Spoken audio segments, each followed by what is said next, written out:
Marks, get set. Here we go in 5, 4. Good morning, Bitcoin. Today is Saturday, January 2nd, 2021.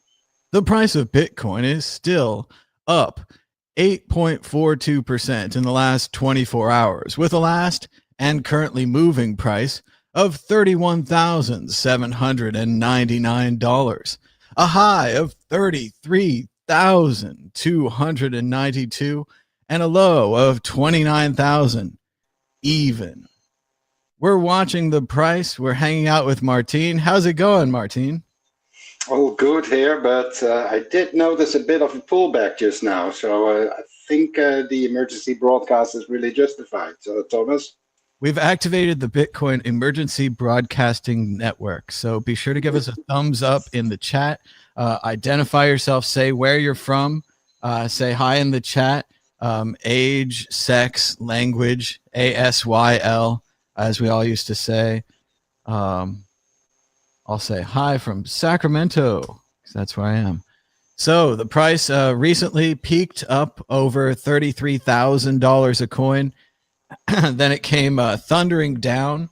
A lot of people look for reasons. They want to know why this happened. And I'm going to go ahead and try to roll over to the other screen here. Let's see. Can I exit full screen? At the bottom.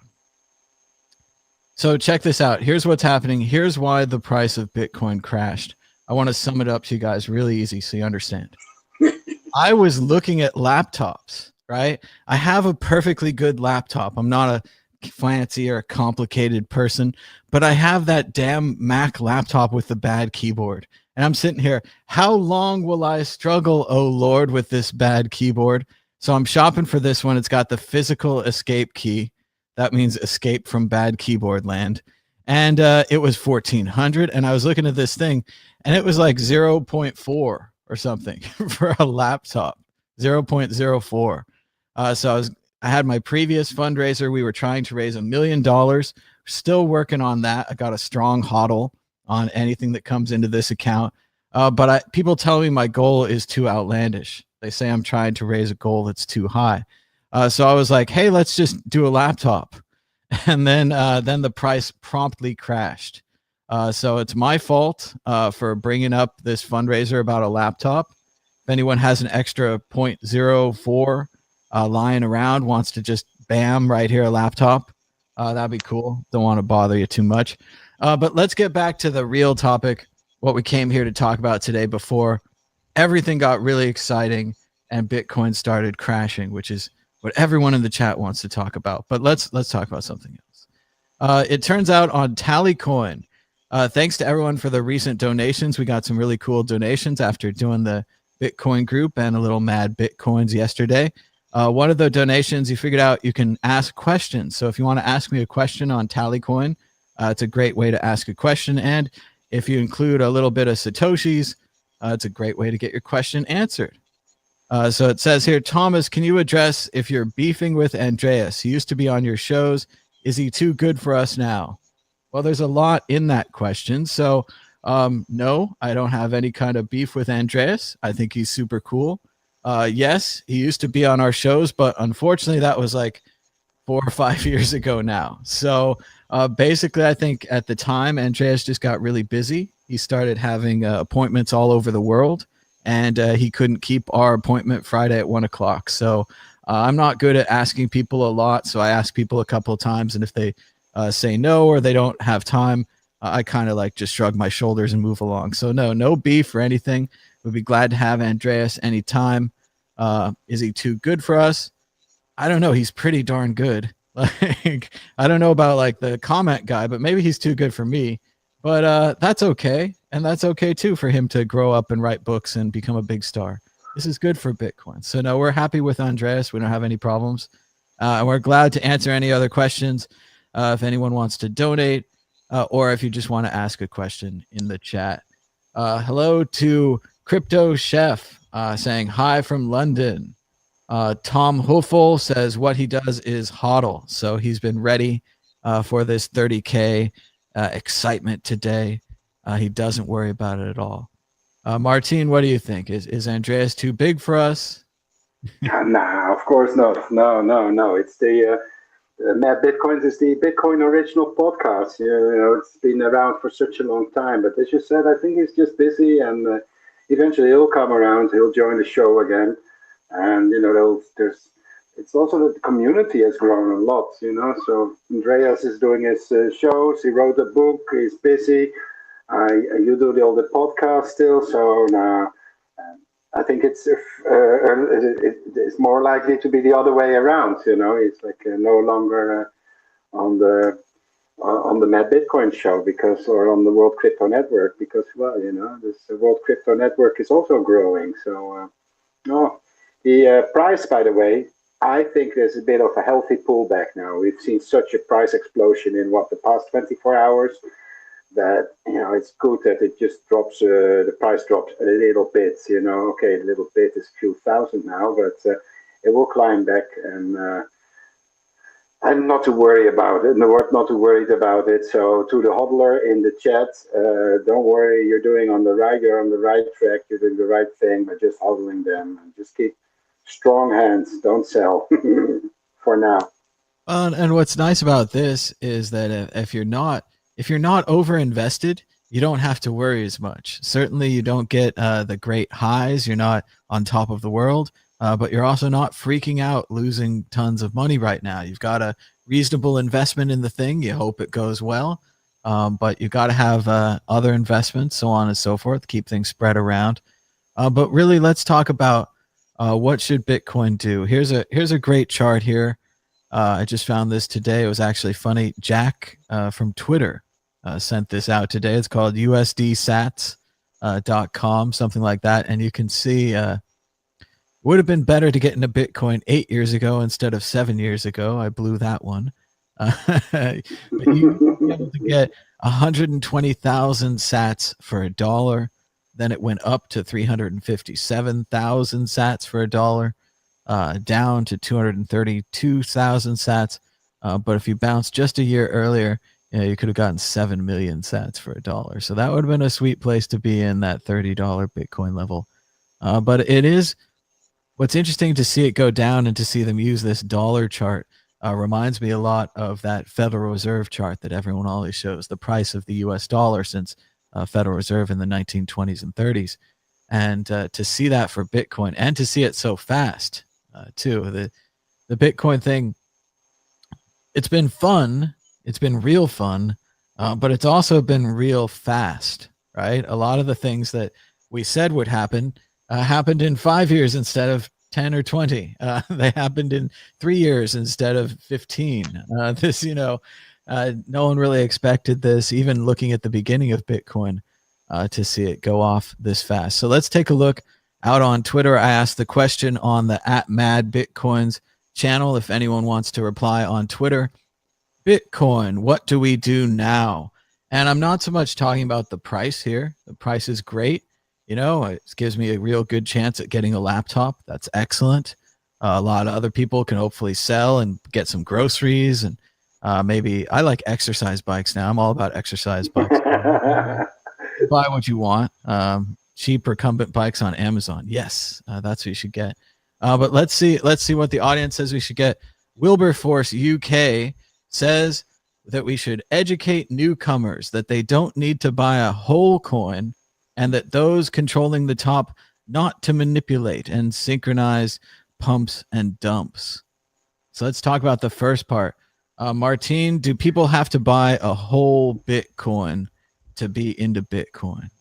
No, I think Adam Curry recently in his podcast or in his Joe Rogan podcast, he said if you have one Bitcoin, you're basically set for life for your pension. But I think just stacking sets is cool too, and just start small, and as long as you're like DCAing, like a dollar cost averaging in you'll just notice it grow, and over the years it will grow. Yeah, don't spend any more than you can afford to lose, or if you just buy Bitcoin for money you would know not otherwise spent. Like instead of like a savings account, but make sure that for the next few years you won't be needing the money. So then there's no pressure on selling.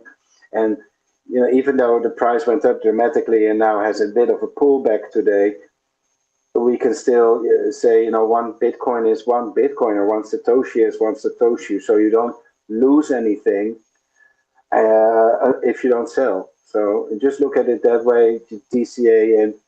And regarding the synchronized pumps and dumps by whales, I think this is more or less over now that there's like almost 7 or 8% of all the Bitcoins are owned by institutional capital. It becomes harder and harder for whales to pump and dump and manipulate the price. So in that respect, I'm not afraid that will happen. It's more people that trade with leverage that get wrecked once they liquidate their assets on the exchange, and then causes like the whole thing to come crumbling down. So for this reason, I always advise people to against trading with leverage. Instead, just hodl and have a strong hand. Don't sell. Don't let your emotions take over by investing more than you can afford to lose. So and you'll be set. In 4 years' time, you will almost have guaranteed made a profit, because at least up until now, everybody that kept their Bitcoin bought and kept their Bitcoin for 4 years or longer made a profit. So if history is any indicator, then this will continue to be the case. This is not investment advice, by the way. A week ago that we were sad for people that had bought at, say, like 17,000 or 18,000. Oh, that's a terrible buy. You're going to carry that kind of thing around with you for years. And I know people, they bought the whole way down. They were like 15, 13, 11, and they just kept buying, and they kept going down, and they kept coming to our Bitcoin meetups, and they'd say, I bought another $1,000 worth. The damn thing just went down. And, you didn't know what to tell them. And they were older gentlemen. They were, not crazy technical people. They're more like kind of poker players. And it tell them, I'm like, just keep holding it, and you're doing good investing just $1,000 a month. You've got a reasonable amount there. It's not going to bankrupt you if you lose $1,000 a month. I mean, as hard as that is. Certainly I had that problem early on. I had a gambling thing where I was like, I hate gambling. I don't want to gamble. Like, I worked hard to get $1,000. That's hard to lose. And then, of course, I don't like gambling either. Well, of course, at the time I was thinking about it, 1,000 would have been 100 million these days or whatever. So it would have been a nice 1,000, and it would have been a good early hobby for me. But again, like a lot of people say, you forget Bitcoin would go from $1 to $2. You'd probably sell it all. You'd think you're the smartest person around, and you take a $4,000 vacation. I mean, it's not. I think you're right. Yeah, it's easy to think it now and to say, oh yeah, $1 to 31,000. Like, I'm so dumb, but no, I think we all would have sold. We all would have sold at some point. And, people are hardwired to sell if something doubles. It just switches something, in their brains, and they'll sell. And this is why many of the early Bitcoiners, they don't have huge piles of Bitcoin, because they had bills to pay, and when it was doubled, so it went from $1 to $2, that's like a good profit, so you sell. And this is the case at any Bitcoin price. This is hard. People are hardwired. I think once price doubles, your brain starts releasing some little cell hormone that will cause you to press that sell button. So, with a little dip and a pullback right now, I'd say just hodl and just wait. It will come back up again. All right, let's see what else people think that we should do with Bitcoin now. BTC Moon guys got a very cool dude picture for us there. Might be a good time to take it easy, especially if you've been hodling these up and down swings. Might be a fun time. I don't know. I was looking on Amazon trying to get myself a book or something nice. I always try to, something that's less than $100, not going to end the whole bank or anything. But I didn't really want anything. It was like, I've got enough books to read, movies to watch, and all that kind of thing. So maybe it is a good time to just kick back, have a nice meal, sit down, relax, take a breath, listen to some meditation Uh-huh. tapes, especially if you're stressed out about this 30 to 33,000 and then swinging back to 30,000. This is another one of those fun times for Bitcoins where you can say nonsense like Bitcoin crashed to 30,000. You know, that's not a crash. I mean, we used It's to not a be at crash. $300. We used to be, I remember one time, it was when the Dread Pirate Roberts got arrested. Bitcoin was like $1,200, then it was $300, and then it was $1,200 again. And that was just the craziest day anybody had ever had. And that was really one of those days where I'm not a big trader guy, but I felt like I couldn't leave the computer. And at the end of the day, I had a wholly different number of Bitcoin and Litecoin than I did at the beginning of the day.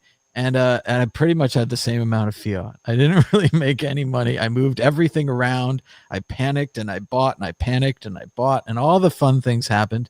And at the end of the day, it didn't really matter. And it just would have been better to hold it all long term. But we are at the price of $31,814 for Bitcoin.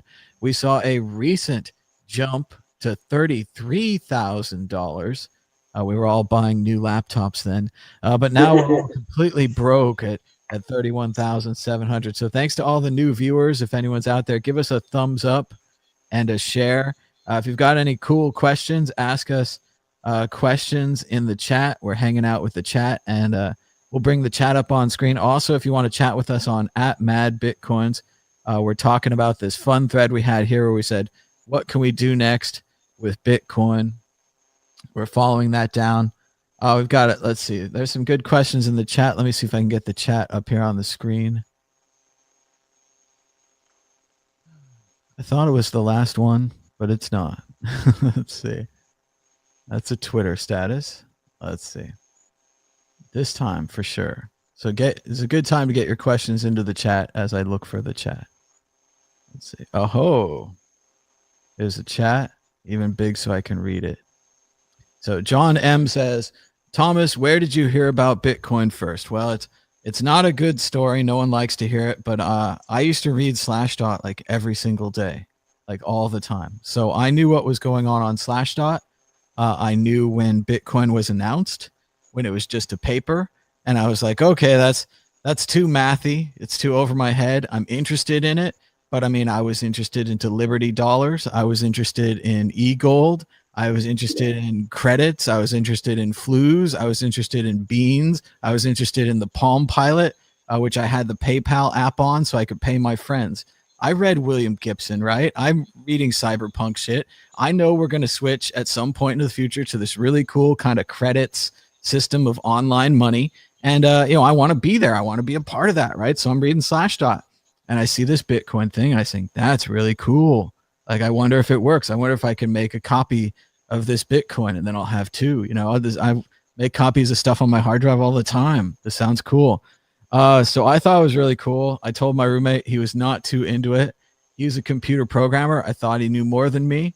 A couple months later, on Slashdot again, the Bitcoin software comes out. And I'm like, oh, this sounds like a real thing now. Like they have software all of a sudden. And I didn't really quite understand that Satoshi, they probably wrote the software ahead of times. It's not like they just wrote the software in 3 months. That was my first impression. I was like, oh, 3 months, you hacked something together. That's good. And I looked at it, and it was kind of command line money. And I figured pretty quickly that the early people were going to get crazy rich. And when it went to $1, I was like, well, I'm not one of those early people. I'm really dumb. And a couple months or years later, I looked at it again and it went to $30. And I was like, ooh, I'm really dumb. $1 would have been good. And then years and years later, and things are happening and I'm working and there's all kinds of stuff. It's not like I'm just looking at Bitcoin all the time, but years later it goes to $300 and I say, gosh, I'm really dumb. $1 would have been a really good deal. And so at that point I start making Mad Bitcoin shows and I start trying to spread the word about Bitcoin because I want other people to not feel like I did with the whole $1 missing out, $30 missing out, $300 missing out, and even $300. I mean, I didn't have any money. I had like $1,000. I put it in, sure, but that's not that much. But no, so I just thought it was always a cool idea. I'm into the idea of virtual currency, digital currency, the idea of these cyberpunk futures, and money that you can move around without a government, money that can't be printed by a government, money you can move around without a corporation. All of these are just very hot ideas, whether I'm a millionaire or not, or whether the price is up or down. These are cool ideas. So I'm still interested in these ideas when the price of Bitcoin's low. And if Bitcoin is eclipsed by Bitcoin 2 or solar Bitcoin or some kind of new thing, I'll probably be into that too. But it looks like we've got one of those unique situations where with Bitcoin, we've put all of our strength and all of our forces behind one thing, with the exception of a couple other things. But most of the forces of the really smart computer people and the really smart political and money people and all that kind of thing seems to be behind Bitcoin. So it's been going good.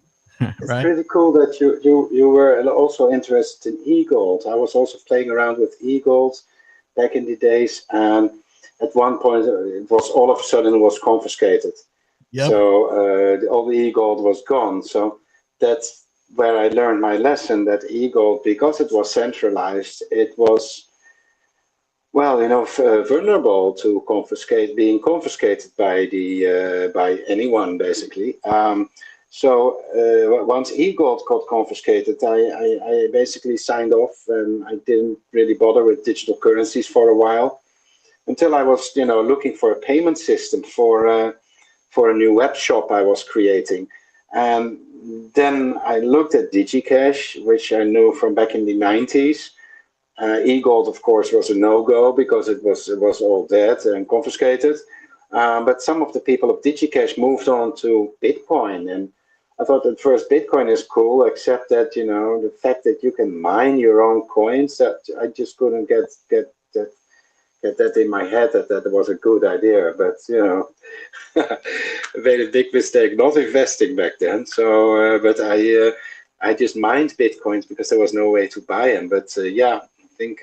And mining is another one where you think it's easy, and you're like, I'll just get a computer and mine some Bitcoin.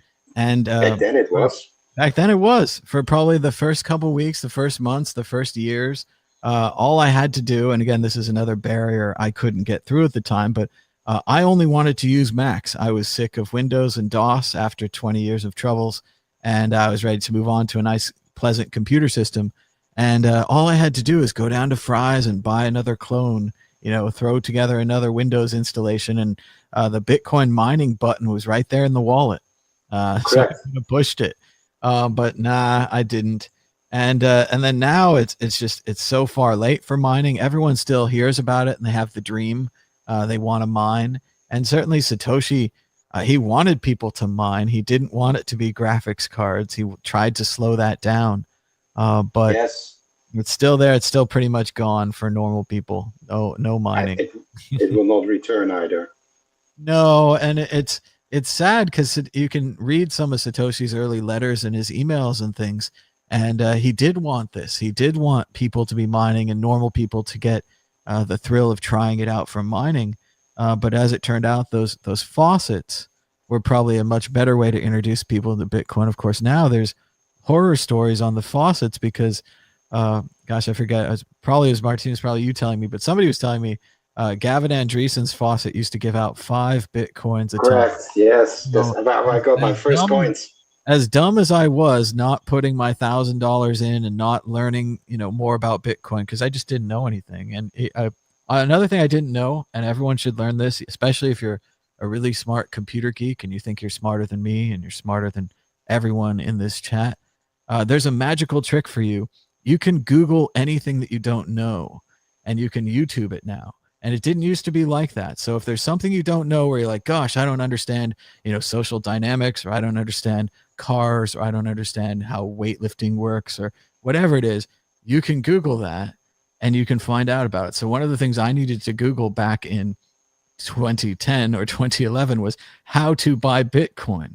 And I was too smart to Google that. I was too much of a technical person. I know how to do things, and nope. And there probably wasn't even an exchange. And even then, I probably would have held them on some nasty exchange that would have crashed and taken my coins, or my password would have gotten violated. There's all kinds of mistakes we could have made. But what's fun is that we're here and we're right now. Thanks to everybody joining us in the chat. We're having a fun time hanging out with the price of Bitcoin. We don't have a crystal ball. We do have a magic 8 ball. And we did ask it recently about the price of Bitcoin. If it was going higher, it said it is decidedly so. So anyone that ask it invested with the again. ball, anyone that invested with the ball, we are up. Can you ask it again, Thomas? All right, let's see. We are at because we need some magical indicator right now. We're at 31,649 sitting over here. We've got the magical Bitcoin ball. Again, this is a special modified Bitcoin ball. This is a prototype. It's a test ball. Like you could try this at home with your ball, but I don't know. Oh, we've got a good point in the chat. N says it was all gibberish when you Googled how do you buy Bitcoin. So maybe if I had Googled it, it wouldn't even work then. I wouldn't have even gotten how to buy Bitcoin. But this was way back in the day. This is before Coinbase.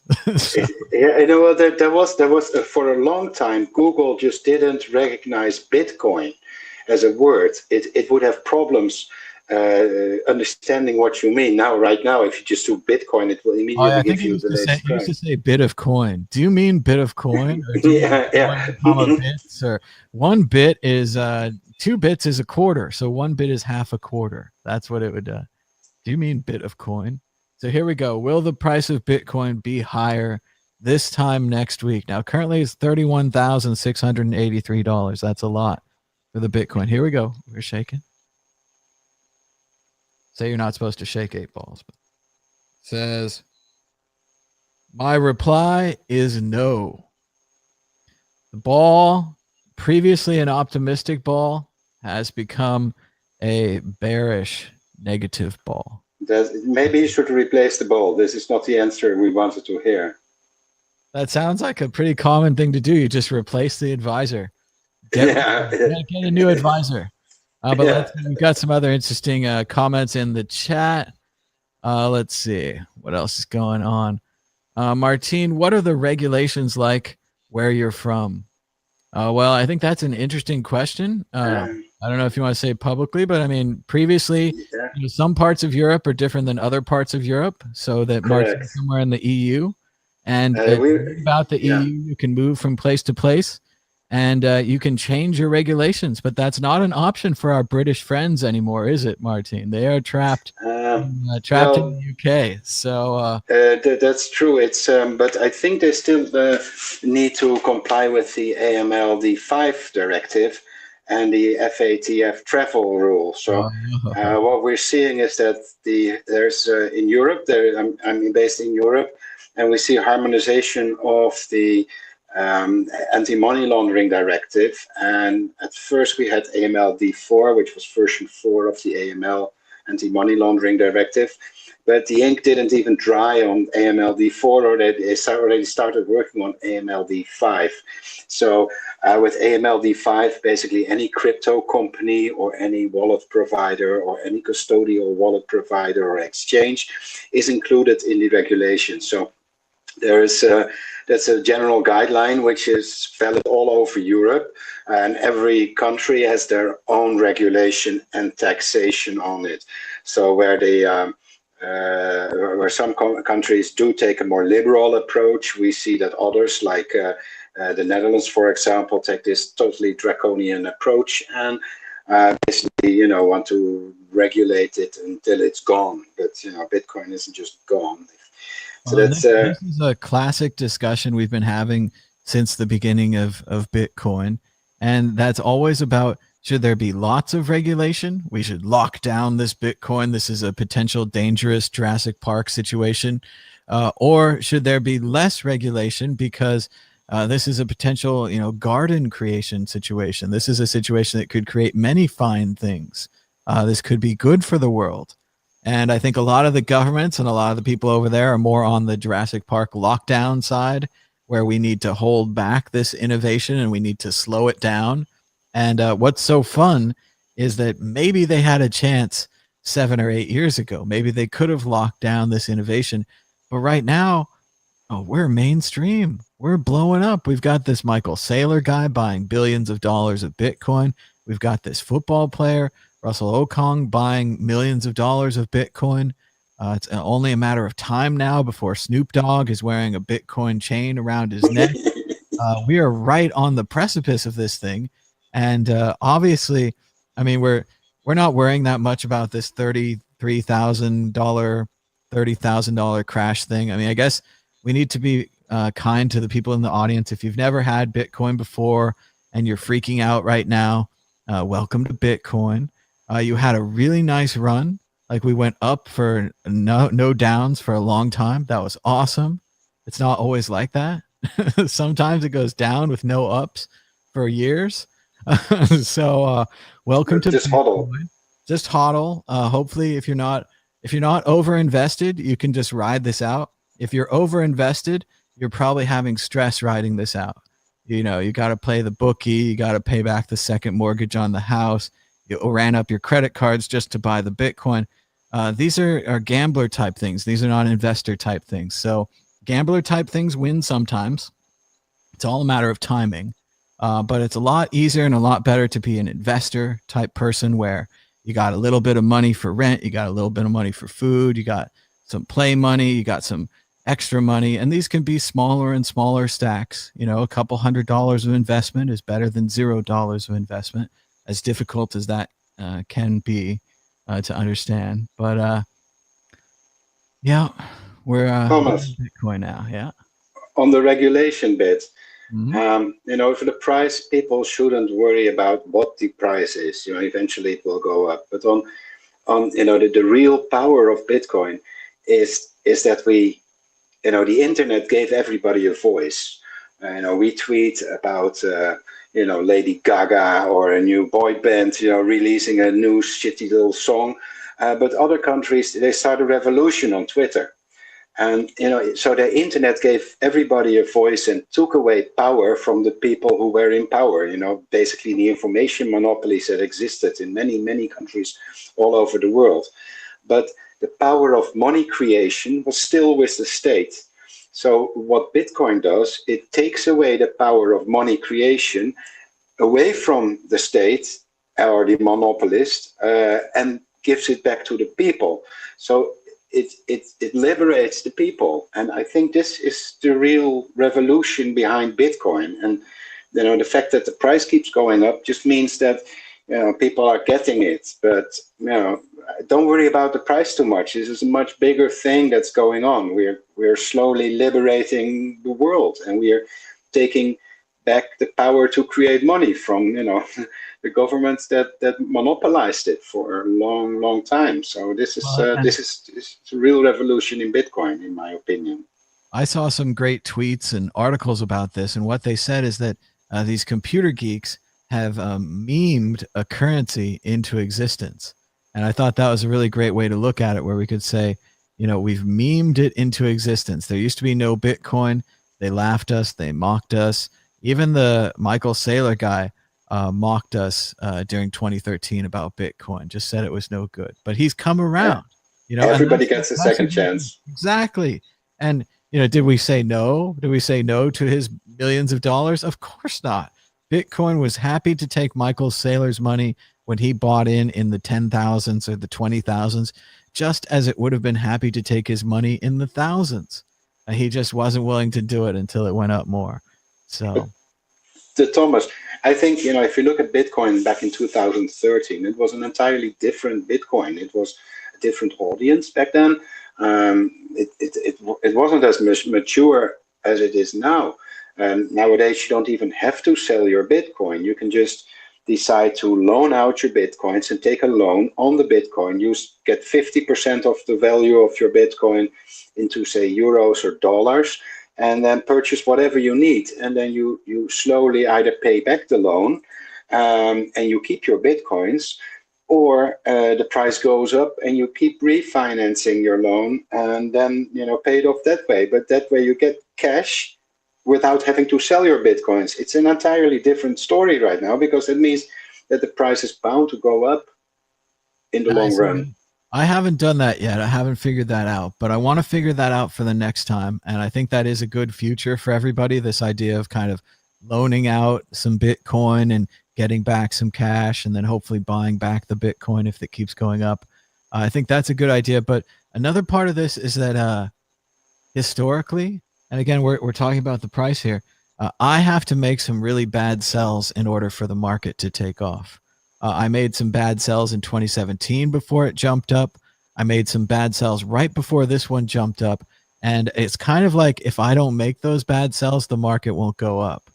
So part of it is like, yes, like I have to take some personal losses like to make these bad sells. And again, I still need to do that newsletter where I tell people when I trade and they could do the opposite of what I do. And I swear these people would make a fortune, right? But then I would get all subconscious. I would start double guessing it. I don't know, but if I could just honestly tell them if it was an automatic thing, like Mad Bitcoins has sold money to pay rent, and it's like, market goes crazy. So, we're just not quite there. But let's see what's going on. We did find the correlation between the number of thumbs up on the video and new subscribers to the World Crypto Network, and the price go up. So I think it's I really still good. think we need to tell people that the World Crypto Network needs to get 100,000 subscribers if you want Bitcoin to go to 100,000. I think yes, and we're in the 50s. We've been kind of stuck for a long time in the 50s, and for a while we went up, and for a while we went down. And some people don't like my political talk. Other people, they just want to look at this chart all the time, and that's it. I respect that. That's like a total like a religious interest. You're like, I just follow the chart guy. Like you guys with all your other ideas, it's not too interesting to me. I like the chart guy. But people like the charts. Everybody else is like, yeah, we're political sometimes too, and we agree to disagree, and let's just keep moving on, and let's continue to enjoy this adventure of cryptocurrency that we're all on together.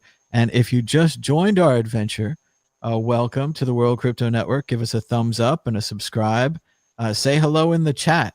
They're not quite as rabid as they used to be. They're a little nicer in the chat, but it's a good place to put some questions and say hello. So let's see what else is going on. Disruptive Innovation said, are the institutions going to get away not going with the white paper, privacy, and centralize? I thought the white paper was unfuckable. I hope the white paper makes them balk. I only understand a little bit of what he's saying here, but what do I think the banks and the institutions are going to do? I think they're going to do exactly what Coinbase is doing, and what I think PayPal is doing, and what I think a lot of other people are doing is they're going to set up these amazing new banks where they hold Bitcoin and you trade tokens in their system.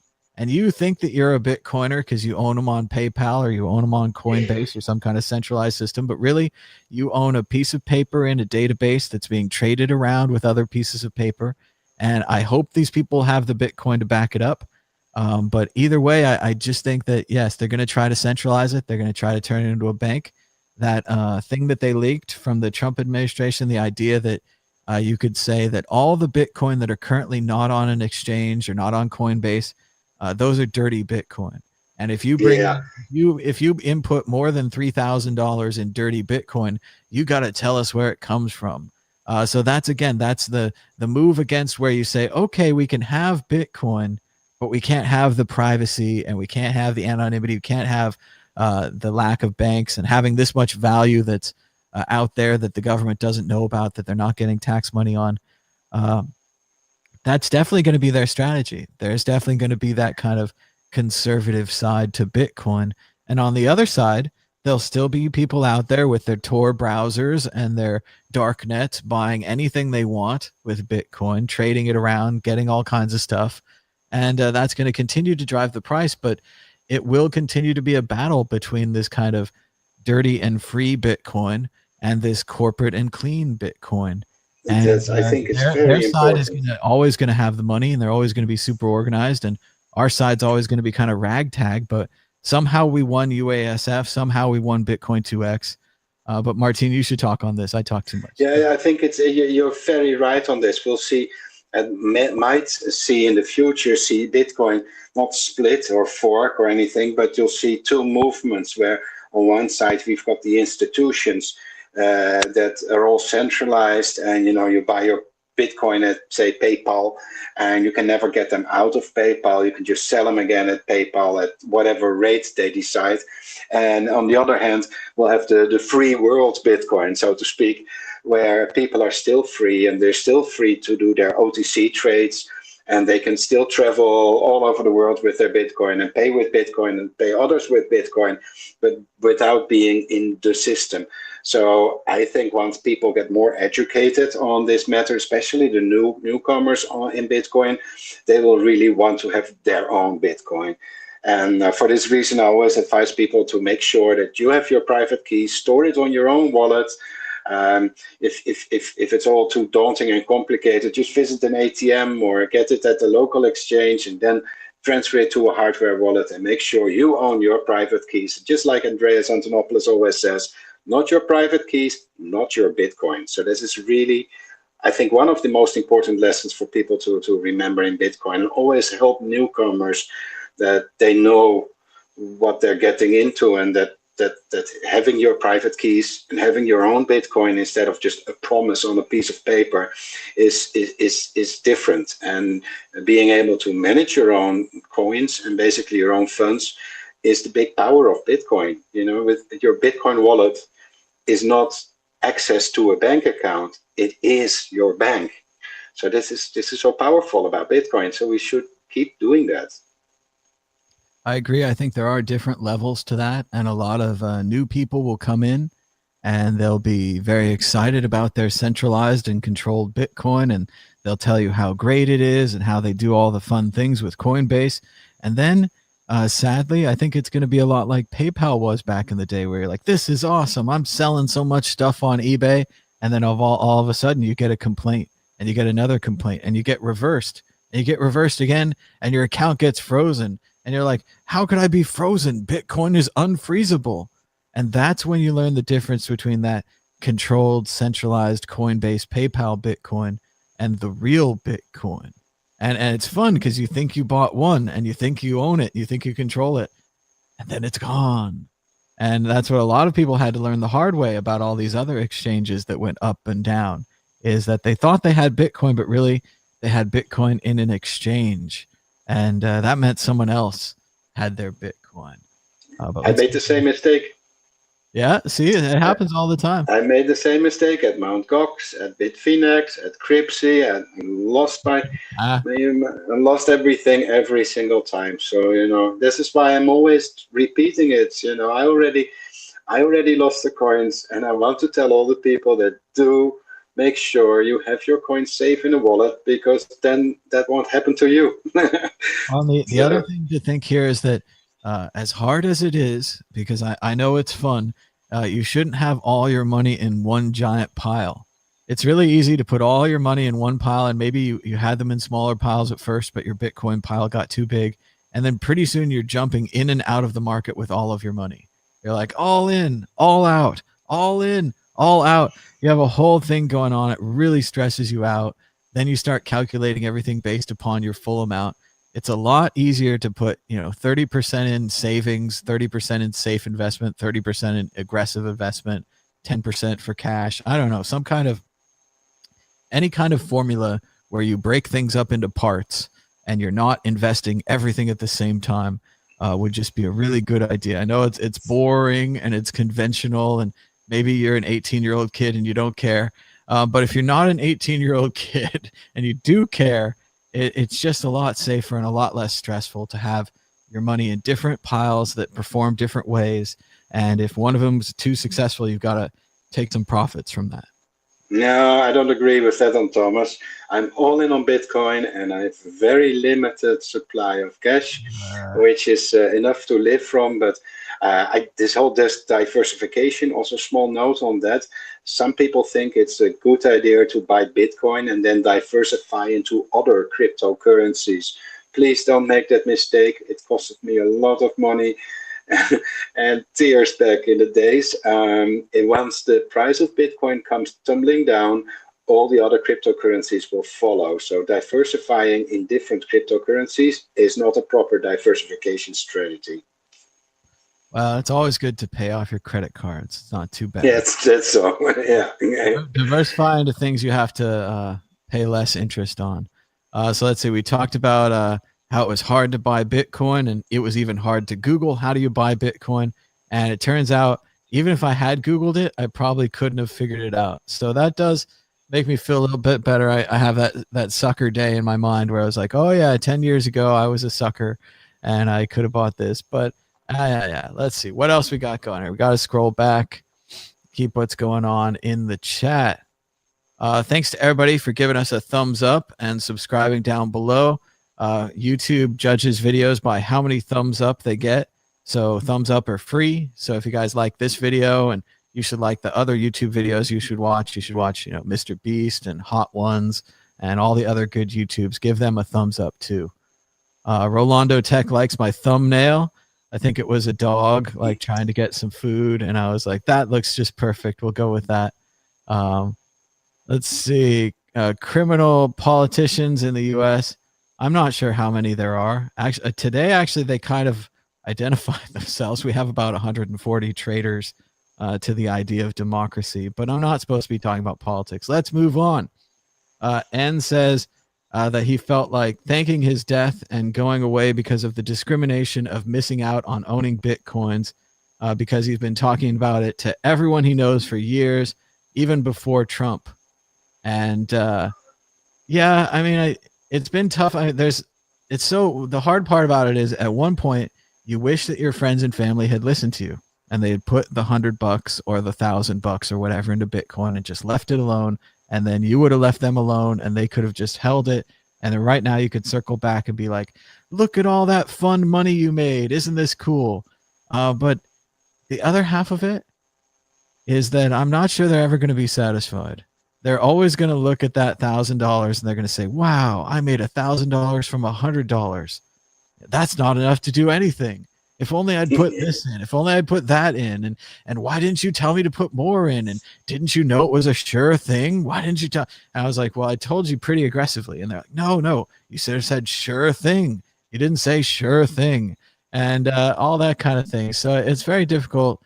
I know I had a point earlier where I told my family to buy the Facebook IPO. And I was like, look at every product in the kitchen. There's Facebook logos on it. There's Twitter logos on it. Buy these companies. And generally I was right. But in the short term, the Facebook IPO fell flat on its face. So they were giving me a ton of shit about that. So then I didn't tell them about Bitcoin fast enough. And, there's all these things where, even I look back, I've got these email chains where I tell people, I'm like, this is how you buy it. This is where you go. You should put $100 a month. You don't have to put that much money, blah, blah, blah, blah. I tell them all these things. And at the end of it, they're like, my cousin's crazy. I'm not going to listen to my crazy cousin.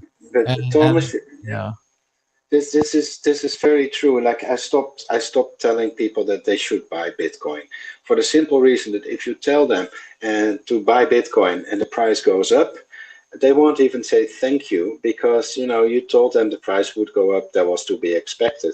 But if the price goes down, all of a sudden you're a dick and you told them to invest in this worthless thing called Bitcoin. And so there's no way to win, If I tell them to buy Bitcoin and the price goes up, it's all like, yeah, you told me it will go up, What, do you want me to thank you for it? Or you're the dick because you gave them bad investment advice. So, I stopped telling people to purchase Bitcoin. If they don't see it themselves, then, they have it coming. It is funny though. You can't even just say like, let's say I just tell them, hey, I'm really excited about this new digital currency. I can have it on my phone. I can store it on a piece of paper. I can put it on a USB thing. I can put some on my computer. I can store some on a web page. I can buy things with it. I can break it up into really small pieces. And using the Lightning Network, I can pay for really cheap things like microtransactions. And after I say that, like any normal person like that is in my circles, the computer geek circles that I run in, they should be like, wow, that sounds really cool. Like, and then they should ask me a bunch of technical questions trying to break it. Right. That was one of the best parts about the San Francisco Bitcoin meetups I used to go to, is that whenever we let the questions go to the audience, they were all startup people and they would all come straight to the startup and they all have the same idea. How do I break your startup? And they would just tear into these people. And I remember with the kick guy, it was so funny. Maybe someone will care about this someday. They'll cut this out and put it in a book. But when I was interviewing the kick guy, he came to the San Francisco Bitcoin meetup. Seemed like a really nice guy. Had a cool project, some kind of big instant messenger network. I don't know anything about Kick, but I'm interviewing him. And I asked him all the hard questions I could think of. I was like, this one, that one, this one, that one. And, it was quoted in the trial later and all that kind of stuff. But I knew he was really in trouble when I let the audience loose on him, because those audience of San Francisco people just all try to ask you the meanest question. They all try to get you on there. So it can be fun back in the day, but that's the way it should be. If you introduce a really cool idea like Bitcoin, if you start telling people about it, then they should ask you more questions. They should be into it. And then everybody else just keeps sending me text messages. All right. It's like, are you? He's like, are you still on the air? I was like, well, there's a way to find out about that. Ask Ben to join. I know. I ask everyone to is still on. I ask everyone to join, but probably fixated on the price. I know he's too busy looking at the chart. Can't even talk. So let's see. They say taking USD loans on crypto is good. In a bull market, it's free money, but be smart. I would say I definitely agree with that, by Rolando Tech. And to talk about the other side of that, seems like a million years ago now, but back in the day, I used to work for BTC Jam, and we tried to do loans for Bitcoin, and we tried to do Bitcoin finance and stuff. It was a really cool software, and it was a really cool program we tried to do. And there was a thing on the site. I don't recommend it. The site's gone, but at the time, you could take a loan based in Bitcoin. So let's say that you're some kid and you roll into the website and say, hey, I got an idea. I want to buy a car and start a business and do Uber rides or whatever. And they say, okay, we'll loan you 1 Bitcoin to buy a car. And at the time, the Bitcoin's worth like a couple $100. Now the Bitcoin's thousands, and now it's 31,000. You would still owe that whole Bitcoin, the $31,000 Bitcoin, for that $1,000 investment or whatever, for that loan you got. So you could be totally wrecked. And even back in the day, and this is when Bitcoin was like, a couple $100, kids would roll in with like a 40 Bitcoin loan that they got 2 years ago. 40 Bitcoins. And the kid's a nice kid, he spent the money. It was $2,000. He spent it. And now he owes the idiots on this website 40 Bitcoins for the rest of his life. And obviously the people didn't get paid back, and it was a disaster. But yes, never take a loan denominated in Bitcoin. I would say just the same for Ethereum and all these other things. But yes, there's something nice about fiat that has a relatively stable value, as much as everyone wants to, inflation and all these things. But yes, no Bitcoin loan. I did hear some stories, like in a previous bull run in 2017. There was one guy did an interview with me. He basically took out all the money in his bank. He put an extra mortgage on his home. He maxed out his credit cards just to buy Bitcoin, and then the price went down. So I that's for this reason I would not take out any loans, and my ideal is to live debt free. And sleeps better at night, and but everybody's different. But in his case, he just maxed out every card he could possibly get and bought Bitcoin, and then the price went down. So he was forced to sell in a bear market. So this is and still stuck with the debt on his credit card. So, and on the house and everything. So it's not always a good idea to buy Bitcoin with cash that isn't yours, basically. So. Well, and it seems so easy in retrospect. In retrospect, I'm like, oh, of course I wish I'd cashed up all my credit cards. Of course I'd wished I'd taken second mortgages and, sold all my clothes. Like I look at a shirt and I'm like, this shirt could have bought me $5 worth of Bitcoin. Why didn't I sell this shirt? Blah, blah, blah, blah. And no, it's just all hindsight. That's just all, 2020 hindsight thinking or whatever they say. You can't control that kind of thing. But we're going to stick with these questions here. Let's see what else is going on. Let's go back to the Twitter one. Let's see. So we're saying other things you can do. Money is time at RIT Music 2K says that we should show others how we did it. Do it for them if necessary. Drag them kicking and screaming into the future. Also, buy ice cream. Yeah, So lots I of like ice them at cream. the end here. Buy ice cream. This is a good idea. I'm Yeah. lactose intolerant. Maybe I can get some almond milk cream or whatever, but let's get some dessert. I think all of us have $10, $20 worth of dessert money now. Hopefully you don't have to sell your Bitcoin to get dessert, but get some dessert, damn it. Get a nice meal, whether it's a vegan meal or a steak, whatever you want. Let's do something nice for ourselves. Maybe get a electric blanket. I hear good things about those these days. If you're Oh yes, they're really nice. place, I hear good things. So yeah, let's do something small for ourselves. And like Money is Time says, we should show others how we do it. And that's what we're kind of talking about today. We're talking about how it's not just so easy to roll into Bitcoin and to become a millionaire overnight. It's not just so easy to hold your coins for years. And even if you held your coins for years, you might have sold them for profit along the way. And as an investor type person, if you buy it for less and you sell it for more, you're a winner. Yes, you could have sold it for tons more, but you also could have sold it for tons less. You made the decision to make the money you wanted to make at that time. You got to move on with it. So very cool. They say in the chat, we're getting close to 200 live viewers. So thanks to everybody for giving us a thumbs up and a share. This is the World Crypto Network. We do these kind of videos all the time for years and years and years. We're checking out the price of Bitcoin, which recently was as high as $33,000 a coin. It's fallen all the way to $31,700. So henny penny, the sky is falling, right? It's not that bad. A week ago, we were at 20,000, and that was breaking through. So no, we're fine. Bitcoin's fine. Don't panic. Be cool. So let's see. They say Emmanuel Frost says thank you. That's cool. Gypsy Tree says you don't have to sell. Sex work is pretty lucrative. Are you located near San Francisco? There's all kinds of flavors there. So there's all kinds of options out there. I always used to say back in the day I could work at Subway and probably make more money. And that's horribly becoming true.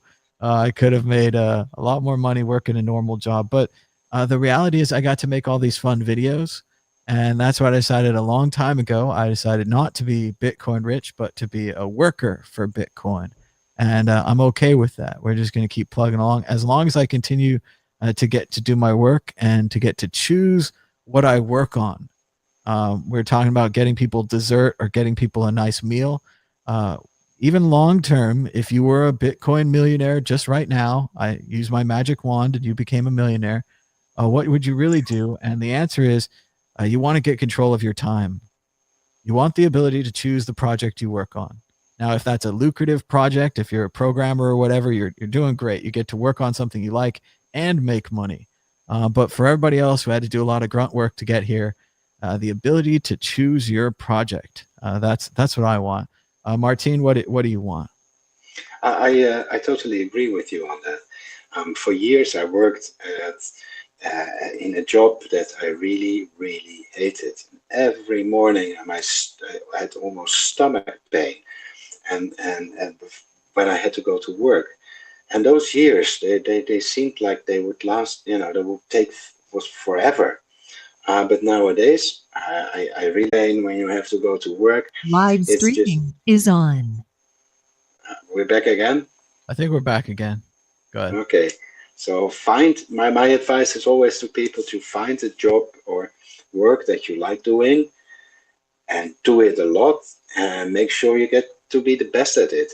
And that way you'll have most fun in life. And I think this is more important generally than having lots of cash in the bank, even if you're unhappy in your job. So it's important, just find your goal and find your thing in life that you like doing and just do it a lot so you get really good at it. So after 5 or 10 years, just look at the World Crypto Network. It's like it's really grown from its early days. So I think it's fantastic. So Yeah. I Do what totally you want to that, do. Martine. And another neat thing right now, we can actually recommend a movie that will help you do this. There's a great new movie by Pixar called Soul. And I didn't know anything about this movie, and I don't want to reveal the plot too much, but part of it is kind of about this idea of finding your spark, finding the thing that makes your life exciting and interesting. And it's just a really cool movie. I don't want to give it away, but check out Soul by Pixar. It's on the Disney Plus, or you can download it wherever your VPN works and all that. But And from the Pirate Bay. people want to do whatever they want to do, but I'm just recommending a movie here. But Okay. let's see.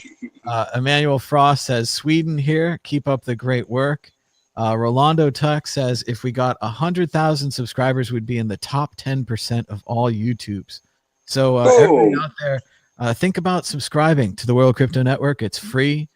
We have usually it's around 60% subscribed, 40% not subscribed. So if we could get that to 80-20, and if we get 100,000 subscribers, the price of Bitcoin will definitely rise above 100,000. And more importantly, we'll get this really cool plaque, and I'll show you guys it on TV here. And then I'll have to figure out a way to hang the plaque behind me. Like it'll be a big thing. I'll get a plaque. So if you guys want to help me out with the plaque, give us a thumbs up and subscribe down below. We've got around 188 live viewers right now and 76 likes. So thanks to everybody for pounding that like button, for squishing it and smashing it. We're watching the price of Bitcoin. It's still up. Again, if you're here to watch a crash, we're crashing upward again because the price is up 7.84% in the last 24 hours, with a last of 31,570, a high of 33,292, and a low of 29,000. Volume is at 20,993 Bitcoins changing hands. Bitcoin dominance is at 70%. That's well up from the last time I did a dominance check. I'm not too much into Bitcoin dominance. It's been a funny thing for me. I was always like, Bitcoin 100%. What do you mean dominance? And then they had all these other numbers and it went up and down and all these other things. But it's nice to see it go back up, and the market continues to lean long, 80% long, 20% short. That's a crushing percentage. Sometimes you look at a number like that and you say, well, they can't be right about everything, but they're pretty right on. 80% is pretty strong. It's tough to go against that, even if you just like being contrarian. You just think that's fun. Thanks to Emmanuel for following us since 2014. That's a long time. Awesome. So the World Crypto Network started in February of 2014. Mad Bitcoins was a little bit before that, in April of 2013. So let's see. Disruptive Innovation is welcoming people to the chat. Excellent. Bitcoin Tab says, good evening from the Netherlands. Nice.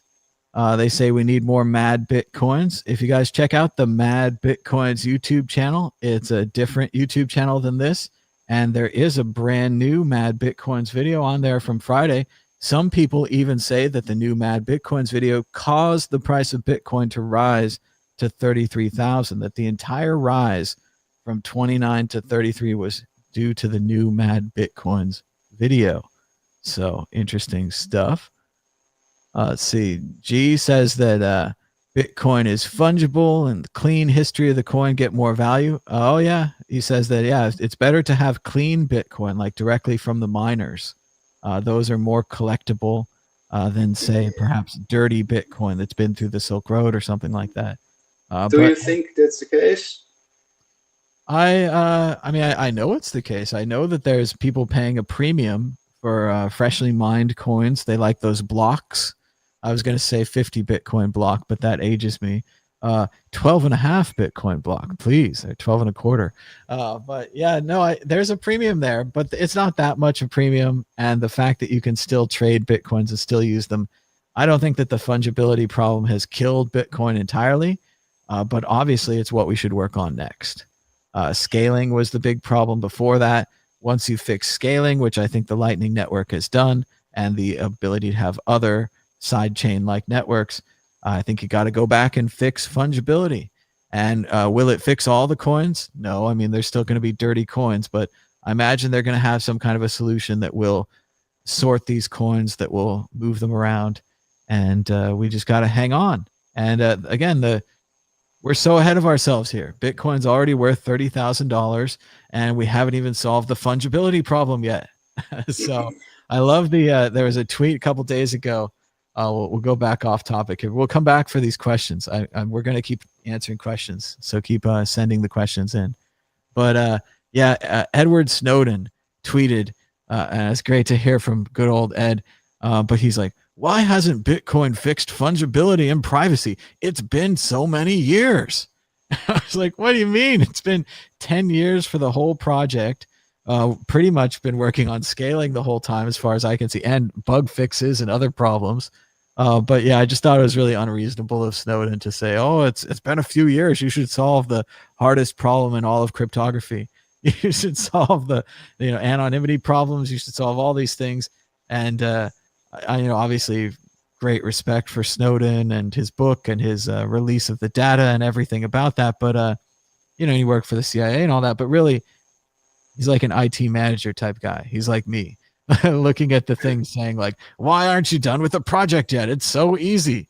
And I'm sure the crypto guys and the science guys and the programmers are like, are you kidding? Are you kidding how complicated this is?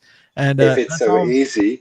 Yeah, if it's so easy, you should do a pull request and fix it all then. I know. Come on, Ed. The code's on GitHub, man. We're waiting for your response, Mr. Snowden. Exactly. No, it's not that easy. It's easy to say it's easy.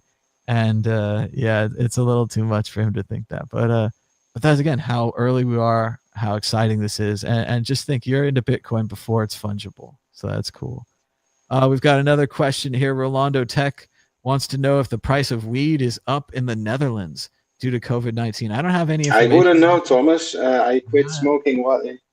Yes, good for you. But no, I would say the main problem there is going to be delivery and distribution.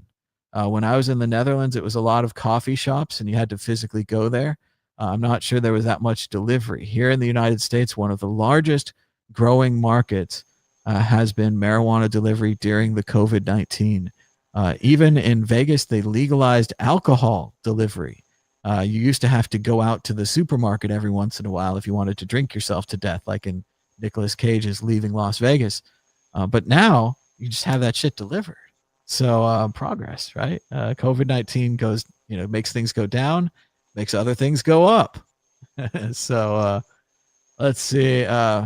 Mr. Sheffield is trying to draw me into a political discussion. He says, Tone was hugely bullish today. He's happy with Bitcoin. All right, that's good. And hopefully the closing of the Harrington won't be a drag that'll bring him down too much. You got to have the inside baseball there.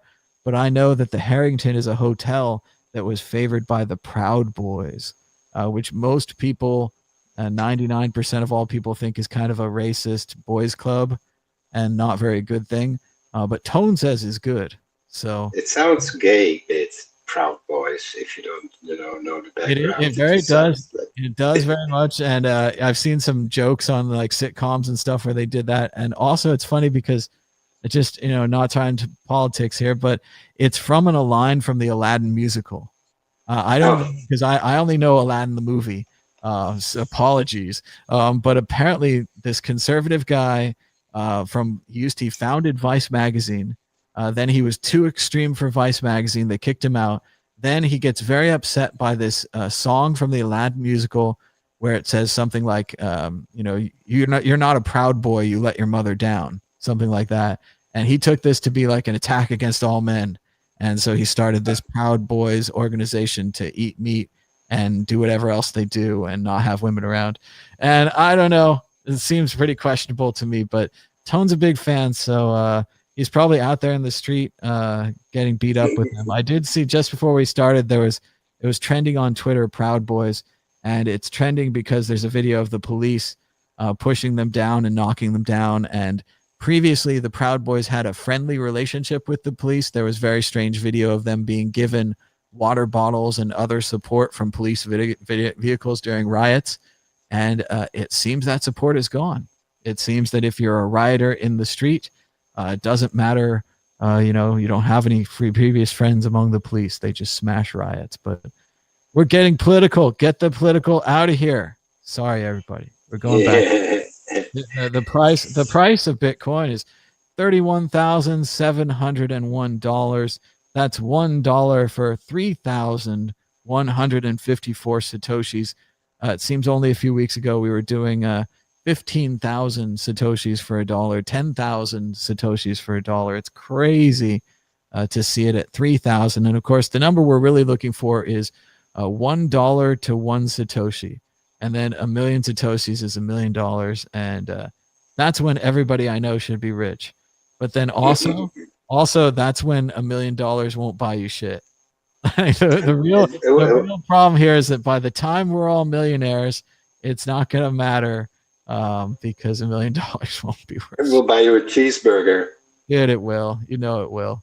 There's that beautiful thing since like Roman times. You've been able to buy a hamburger and a Coke, or a cheeseburger and French fries for $20. And that's about going away. $20 in gold or other things. Look, I cleared it out. Yeah, I've noticed. Yes. Oh, DJ Booth's got this thing humming, man. So what you can do now, if you clear up the little things on the beach, you can take them. It shows you in the corner. I have 105 little coins down here. I can take those coins and I can bet on the price of Bitcoin. So here we go, guys. We've gone up to 33. We've gone down to 31. I'm going to bet that's going up. And there it is. My bet has been placed. So you can see my little monkey mark right here. And that's that we're going up. And you have to clean it up again. Oh, you don't have to tell me, obsessive compulsive much. Now we just have to wait and see if I win my Bitcoin bet, and so on and so forth. But let's keep going with the chat. In December, Grayscale bought 3 times more Bitcoin than was mined, says Helmuts. And he's absolutely right. One of the things that we think we're seeing here, why the price of Bitcoin jumped to 33,000, is a supply shock. We talked about this after the halvening, but after the halvening reduced the amount of Bitcoin being produced every 10 minutes by half, there's just less Bitcoin to go around. So less Bitcoin for the exchanges, less Bitcoins for the miners to sell to the exchanges. And if you do your part by holding on to your Bitcoins and keeping them at home and on your own private systems, you're reducing the amount of Bitcoins available for traders. So probably what happened with this 29 to 33 jump is that one of these exchanges started to run low. And when they run low, the price goes up. And this could happen to all the exchanges. So it is a good idea to keep an eye on companies like Grayscale buying 3 times more Bitcoin than were mined in the month of December, even with the price being up in December, right? That didn't deter them, the smart people with the big money. One of my favorite movie lines, I say it all the time, but I still like saying it because I don't think enough people have seen this movie. But in David Mamet's movie, Heist, Gene Hackman, he's a bank robber, and he says, you know what I do? I try to think of what someone smarter than me would do, and then I do that. So in this case, if I look at Grayscale and I think, gee whiz, they've got a lot of smart guys. They've got access to smart guys. They've got money. They can hire experts. They can run computer simulations. They can do all kinds of things that I can't do. And they bought a ton of Bitcoin in December. Well, me, as a not smart guy, says, gee whiz, those Grayscale guys sure are buying a lot of Bitcoin. I think I'm going to, hold on to mine. I'm going to, buy one less latte a week or whatever. I'm going to put the extra $10 in. So yeah, that's just something you guys can do. If you want. Let's see. N says the space shuttle program was 200 billion. Why doesn't Satoshi go hawkish towards a goal like that? If he has the funds, we could build a base on the moon for the futures. I think this is assuming if Satoshi had the Satoshi coins and if they were liquid and if he or she or them could sell them easily without wrecking the whole market. part of the problem right now with the Satoshi coins, and just for everybody that's just catching up, when Satoshi Nakamoto starts Bitcoin, and Bitcoin's like a mining thing. So he needs to mine to see if this Bitcoin things work. So he sets up a couple of his own computers to mine Bitcoin. And he mines a ton of Bitcoin, right? Because there's no competition. There's no one else out there. A couple of people maybe, right? So Satoshi just puts all this Bitcoin in a stack. Now, we don't know if Satoshi kept the keys to this Bitcoin, if he just deleted the keys, if he put them in a trust, if he's going to reveal them, if he is saving up money because he wants to buy one of those fancy handbags. We don't know what Satoshi's plan is, right?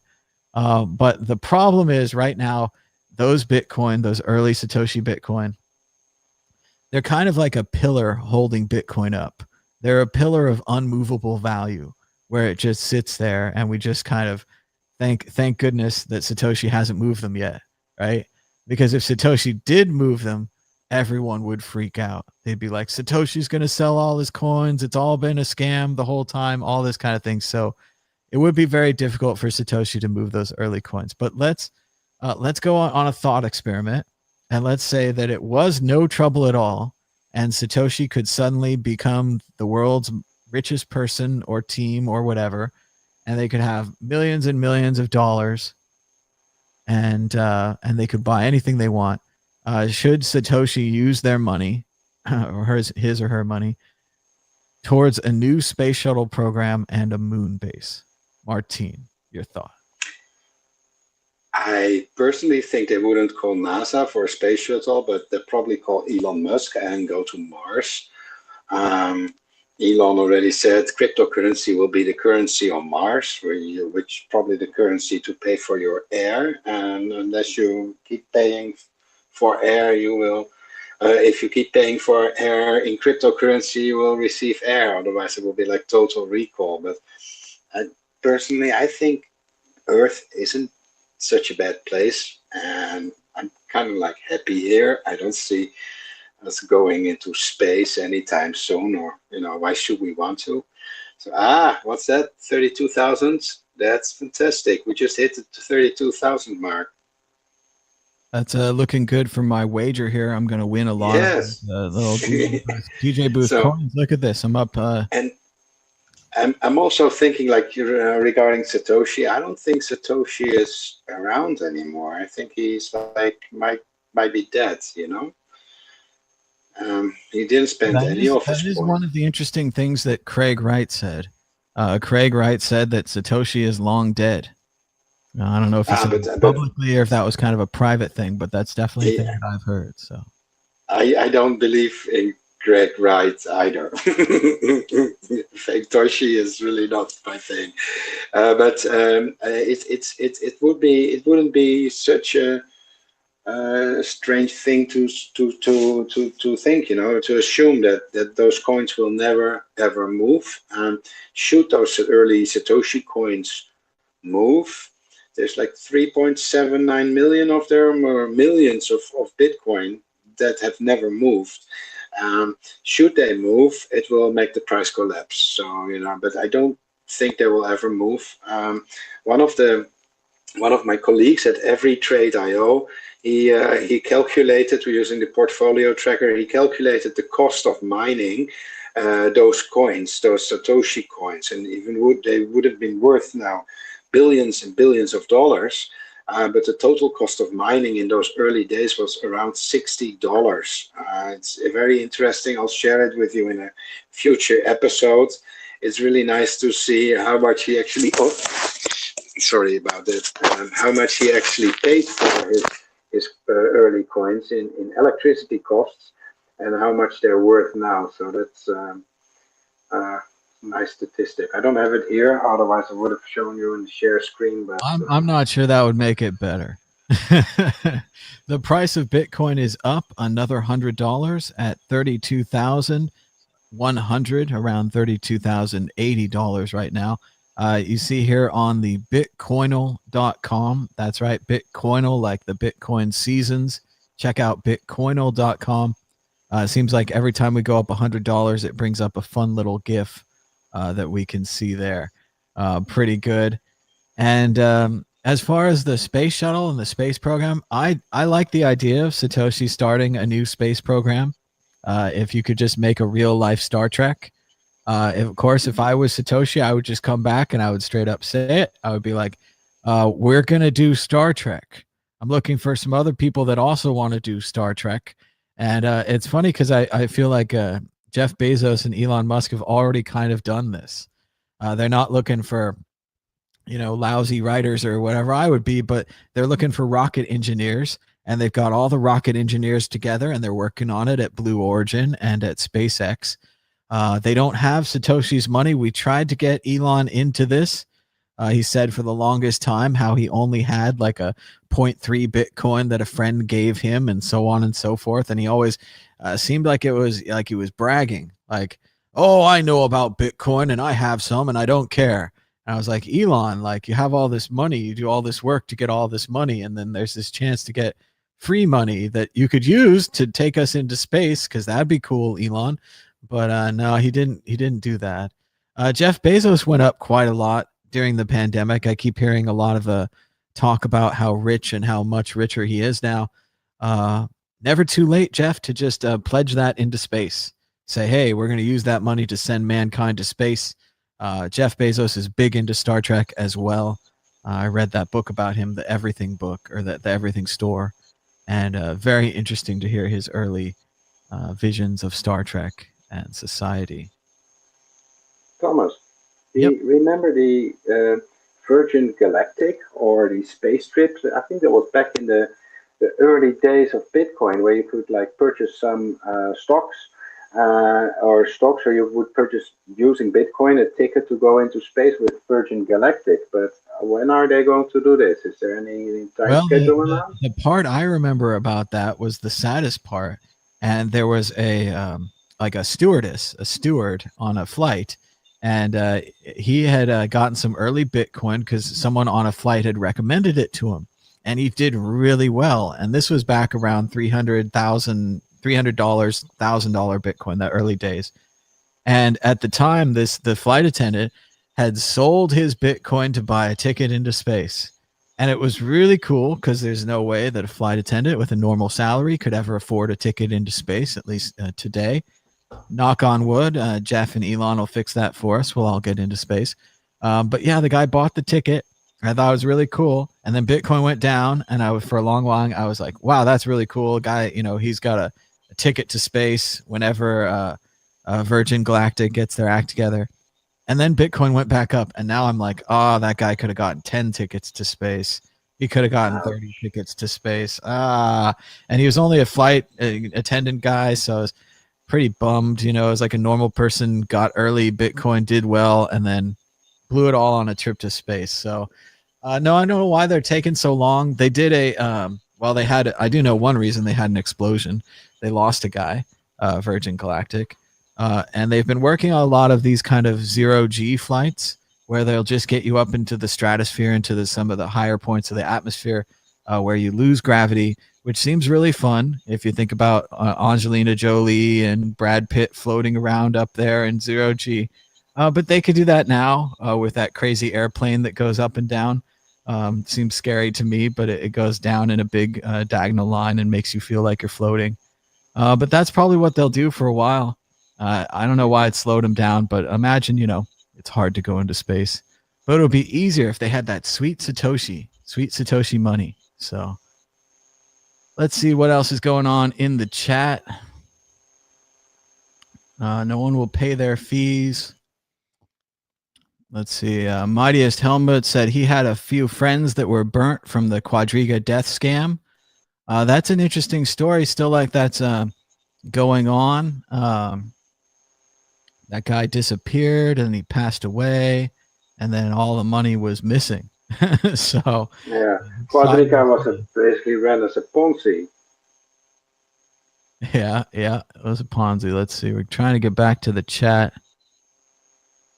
Oh, lots of messages. Be sure to like this video. I agree with Steven here. You should check out this cool video on WCN about Sphinx Chat. I got to watch it myself, and it's always fun for me when I watch stuff on World Crypto Network that I didn't make. It's always like, I'm like, whoa, this is interesting. And it's on World Crypto Network. So that always makes me happy. But yeah, Ben did some really cool videos with these guys from the Chaos Communications Conference, the CCC in Germany. And this Sphinx chat sounds like they really have a good idea, and they've built things from the ground up, and they're just kind of looking for ways to put Lightning into chat, and they're seeing how quick it, Lightning to chat, pretty soon you've got a Craigslist. Lightning to chat, put an auction in there, you've got an eBay. Lightning to chat, if you can regulate payments, like pay them every month, you've got a subscription service. I mean, it was pretty great to see them roll out. And one of the neat ideas they showed in this video for podcasters like this is that, like a video like this, if you're listening to the audio version, which I haven't made in a while and I need to make, blah, blah, blah. But if you're listening to the audio version, you can't really make good comments on, this point in the video, 125, 52. I want to make a comment there. But they had it in the Sphinx chat. You could very easily make a comment. It would link everyone else to that point of the audio so they could catch up with the discussion and they could comment back. And you could also throw like $5 in. You could say, hey, I really like this point here. This was a good point. Put the $5 on there. And it's all through Lightning. So it's all decentralized. There's a question in the chat right now that also has to do with this. Wilberforce says, whatever happened to the tip bots? And one of the things that Sphinx Chat fixes by using Lightning is that they don't actually, there's another little clapping graphic there from DJ Booth on Bitcoinal. Very cool. A lot of the tip bots are very similar to Coinbase, right? They see this amazing decentralized Bitcoin. It's all spread out. It's all these different nodes. And they say, hey, I could attach a centralized thing to that, right? And Coinbase comes along, they're going to hold your coins for you. PayPal comes along, they're going to hold your coins. Well, these tipping guys, they had an even bigger problem, because when they attached their centralized thing to Bitcoin, they also tried to replicate Bitcoin's transaction engine and everything that happens when you send money around. And of course, anybody that's thought about this for even a minute thinks, wow, double spends are a problem. What if 2 things come in at the same time, or 100 or 1,000 things come in at the same time? So a lot of these centralized tipping services were really just databases keeping track of your funds while they held them for you. And they claimed to be Bitcoin and they claimed to do all these things, but they weren't really doing them. So eventually, I think the problem of that centralization, that spaghetti code there, and the hassles and the stress and the troubles led to them going out of business. Individual tipping companies may have spent too much money on advertising or overspent, but there's a lot of interesting startup stuff there where you have to spend the money, you have to spend it early, you have to go viral, and if you don't, your investors are out and the whole thing goes away. So not really their fault, no one's fault. It was just, it's better not to replicate, the transaction part of Bitcoin. It's better just to actually use Bitcoin. But the problem is then your idea doesn't work because you can't get fees on it. You can't make money, all that kind of thing. Martin, what do you think? I totally agree. I think the early tipping services on Bitcoin had several issues. One was centralization. People were basically using a third-party hosted wallet, and in many cases there wasn't even a properly separated accounts. It was just one pile of Bitcoin, and there was a separate database handling all the account balances. And it's not only a security risk, but it's also, I think, no longer allowed in many cases.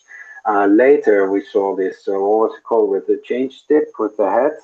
I'm not sure if you remember that one. That grew up to, like, say, 500,000 users at the time, and then it just stagnated. But back then, there were not so many Bitcoin users out there, so it just, the timing wasn't right. The product was nice, but the timing was wrong, and that's the case with any startup. If you have a great product and you have it working and all is good, but your timing is off, you still fail. So there's many things that determine whether your startup will be a success or not. And Bitcoin tipping, crypto tipping was one of the first real applications of cryptocurrency, and everybody thought this is going to be the killer application for crypto and Bitcoin, and it just wasn't back then. Maybe now, but now the price is so high that people are tipping each other Satoshi. So yes, you can. I think the time is right for a tipping platform that works on Lightning instead of just trying to replicate Bitcoin in a centralized wallet, because that didn't work. The timing was off, but it was also had its flaws and insecure. It wasn't insecure and hacker prone, because if you have one centralized service, that's like a honeypot for hackers. So by creating something that works on Lightning and allows for tipping, I think this is really good. It should be Well, and decentralized. this Sphinx chat really might be the thing. It sounded like Yes. you could have your own Lightning node connected to it. You could use a hosted node if you don't want to set up a node. And again, they had a lot of the ideas done, but this took 3 years. This took 5 years. Change Tip was a million years ago, and they did what they could at the time, and they just didn't have access to the Lightning Network. And it was unreasonable of me, but I wanted them to invent the Lightning Network. I wanted them to see this problem, develop a technical solution, work on it for 3 to 5 years, and then come back with a tipping solution. And that was unreasonable. But yeah, it was some interesting stuff, and it was some fun times. But yeah, it's much better to not have it centralized. Other videos that I think are really worth watching is the other videos that Ben made at the Chaos Communication Congress. One was about LN bits. So if people want to Ben is very involved with that one as well. So if people want to create a service and use Lightning, do have a look at LN bits too, because it allows for easy creation. It's basically a programmer's interface. You can do lots of stuff with it by just being a developer without too many crypto skills. You can just hook onto LN bits with an API, and it will really get you started really fast. So if you do want to create your tipping bot, you can also use LN bits to do certain things and create paywalls and stuff like that. Shopping cart interfaces, it's all there. And I think it was really, for me, was really eye-opener. I looked at it in the past a bit, but I didn't really dive into it because I didn't have time. But having listening to Ben talking about it on the previous episode on the World Crypto Network, really was a nice walkthrough. So yes, if you're interested into developing for crypto is Bitcoin, developing for Bitcoin, or more specifically Lightning, do have a look at those other videos recorded at the CCC on the World Crypto Network. I agree, Martin. LN Bits is incredible, and it's also difficult to understand because it's grown so much. It's one of these runaway successful projects where Ben started it out, and he'll tell you himself he's not a professional coder, but he put this thing together. And these guys who are actually better at coding than Ben came in and improved it, right? And they work together on the GitHub, and they have different functions, and they work together with each other, and it's just so cool. And to see all those ideas come back again, we used to talk about paywalls and all these kind of things with ProTip when we were working on the ProTip plugin, and we released it open source, and it's out there and that kind of thing. But one of the things I want to go back to about being too early is a couple of my friends in San Francisco kind of just got in my head as like, these guys are always too early. One of them was digitizing health records in 2013. It was going to be on a blockchain, and he was going to have a health coin and all that kind of thing. And the other one actually did Facebook crypto tipping back in the day, and it worked for like 2 weeks before Facebook changed something and then it broke. Stuff like that. And these guys were always too early. And I'm not going to tell you who they are, but I look at them now, and as far as I know, they're both really happy working with new startups, and they've got cool new ideas there. And I think they found a product that's hopefully right for its time. And you just got to keep at it. These guys they're big names in the industry. They went through 2 or 3 big companies and big failures before they found these companies where, at least right now, they're clicking. And that's what you got to be like these guys who just keep coming back, and they know that they're early, and it probably burns my friend when somebody else succeeds with the health records, or somebody succeeds with the tipping or one of their other early projects. But you just got to keep at it. You got to have that determination. Of course, I'm thinking of Cobra Kai right now, but Cobra Kai, got to fight. But yeah, I watched tons of Cobra Kai this week. So, but let's see if Ivan Lobotka says, should I buy Bitcoin now for long holding? Well, it's really up to everybody. You got to make your own decisions about Bitcoin. Obviously, this 33,000 to 30,000 crash wasn't anything. It came right back up. It's going up now. But that's not to say it's not going to go down again tomorrow. So no one knows the price of Bitcoin. No one knows if it's going up or down. I think you just got to make your own decisions, and you got to say, am I putting in the rent money? Am I putting in the extra money, the investment money? And if it's the investment money and it's not rent money, you could probably let it go long, probably see how it goes, see where we go up some more, or maybe just check back in 4 years, right? That would be pretty good. But it's all about time preference. If 4 years is too long, if a year is too long, if 6 months is too long, if 3 months is too long, if a week is too long, then you're going to be in a panic cycle all the time. And every time it goes up or down, you're going to be selling or not selling, and you're going to have trouble sleeping. So probably put less in. But yeah, I think you got to make your own decision, your own personal decision there. We're not going to give you investment advice, but there's lots of channels that will give you investment advice, and you have to see. In the chat, they've got some advice for you. Derek says, gotta risk it for the biscuit. And T. Williams says, you only lose when you sell. So there's thanks everybody in the chat for giving him some more information and for welcoming the new people.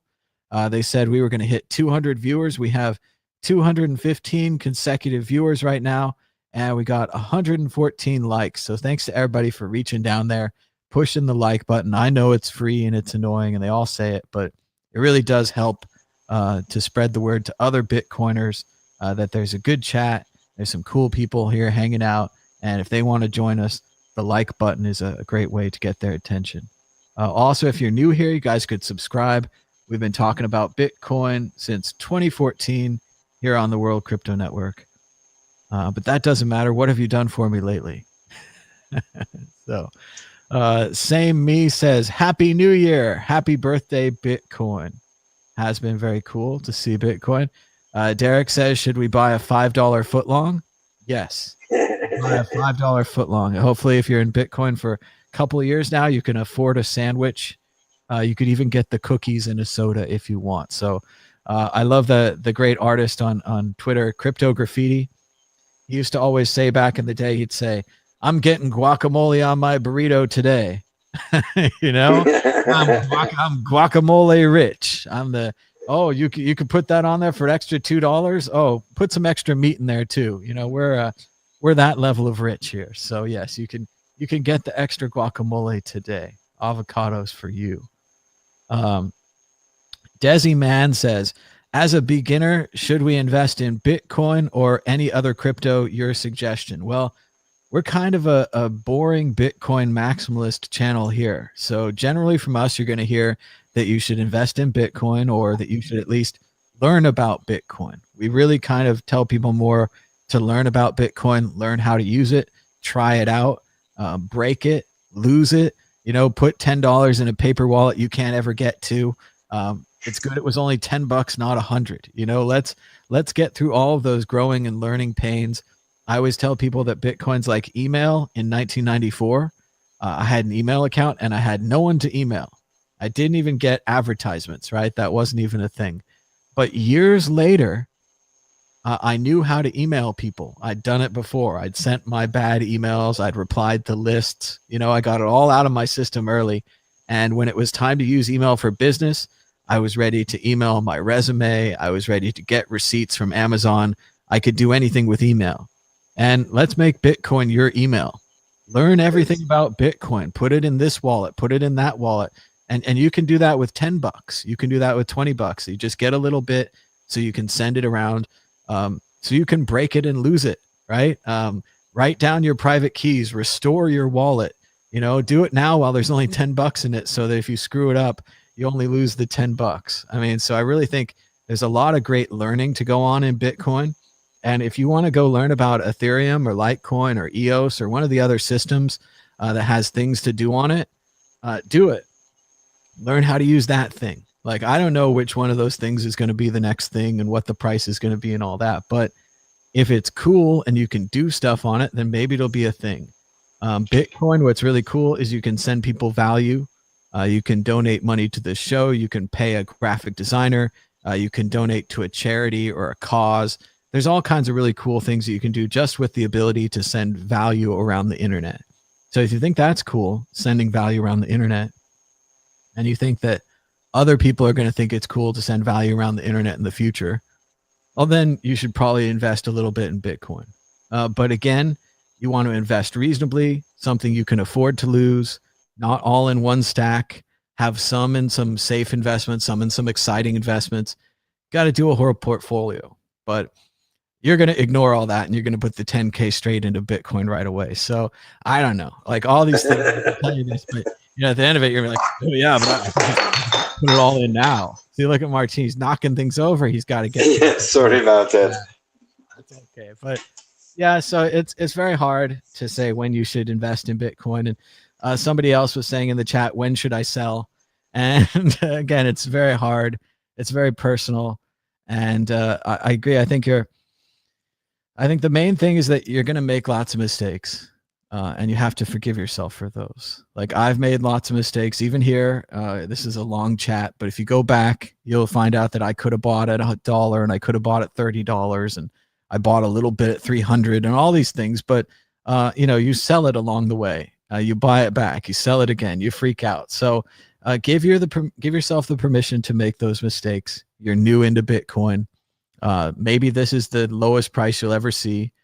Maybe it's the highest price, but I don't think you'd go wrong learning about it. You don't have to read a difficult book like Andreas's book. You don't have to read Bitcoin Standard if you don't want to learn about the economics. But I think, like email, it's send and receive. There's some on your phone. There's some in a web wallet.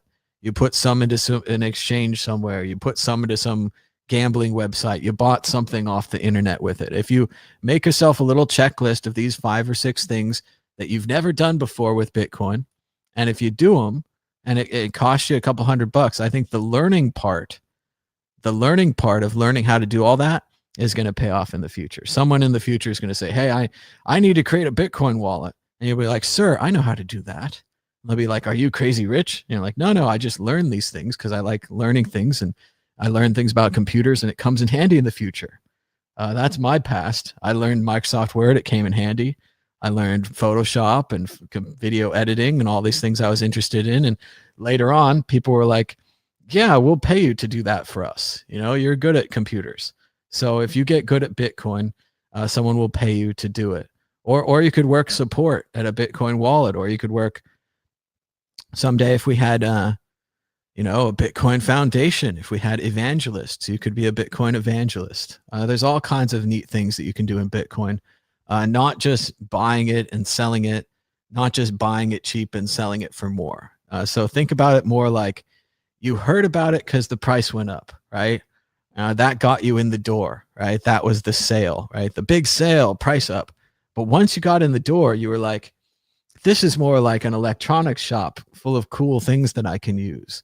And maybe I like this part, or maybe I like that part, or I like sending it around, or whatever you like to do. And you were much more, I think you'll find much more gratification from learning about it, like in an electronics shop, than learning about it as like a price and a money and a riches and a stressful thing. They're talking about Andreas in the chat, and we really like Andreas Antonopoulos. He's a good guy.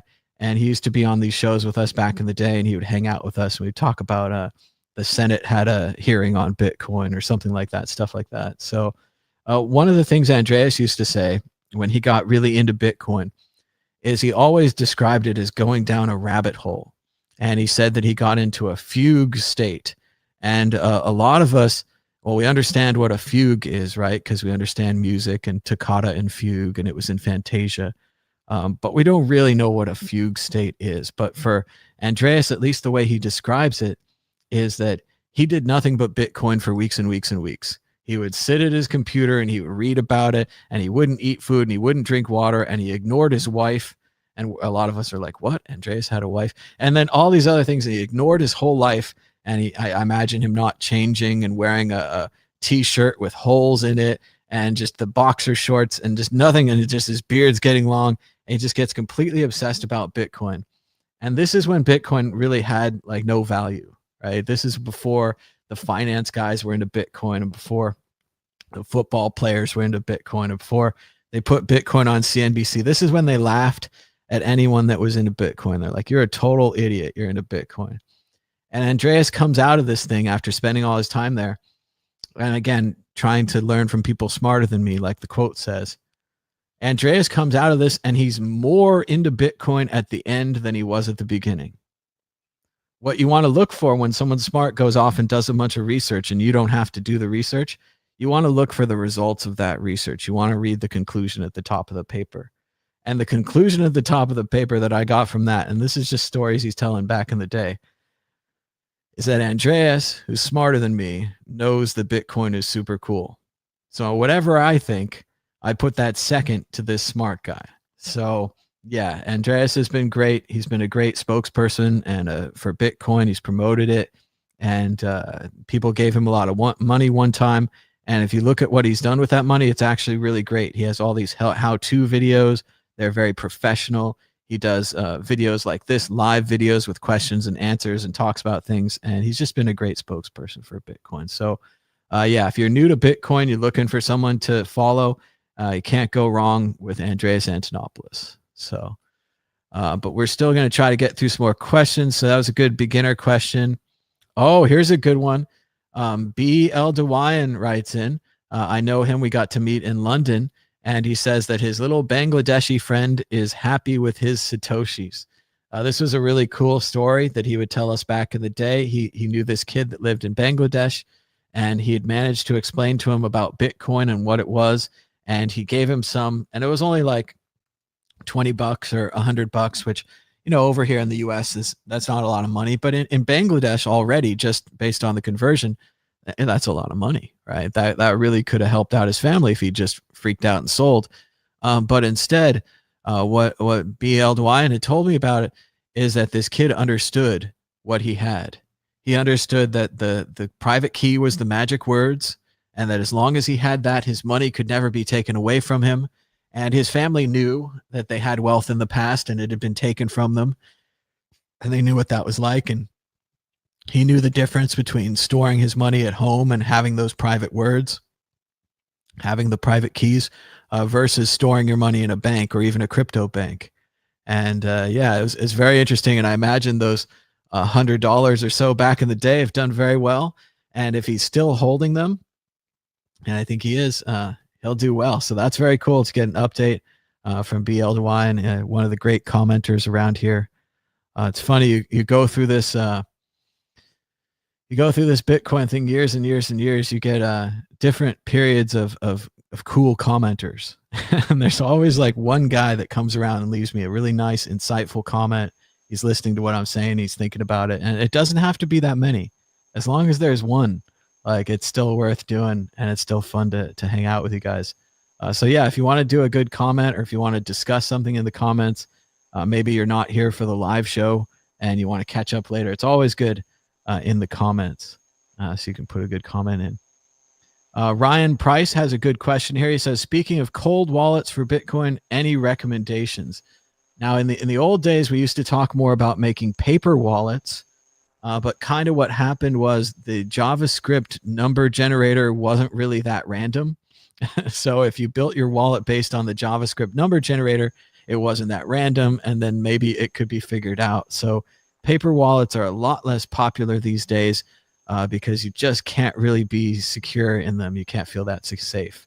Other reason why the paper wallets are no longer preferred is that they promoted address reuse. So you would like use the address several times, and it's not good for your privacy on the internet. So for that reason, I would also not recommend using paper wallets any longer. But yeah, so the paper wallets are kind of out, which is a bummer because you could create at the time, we believed you could create a pretty secure paper wallet by using something like Tails Linux, which doesn't keep a record of what you do.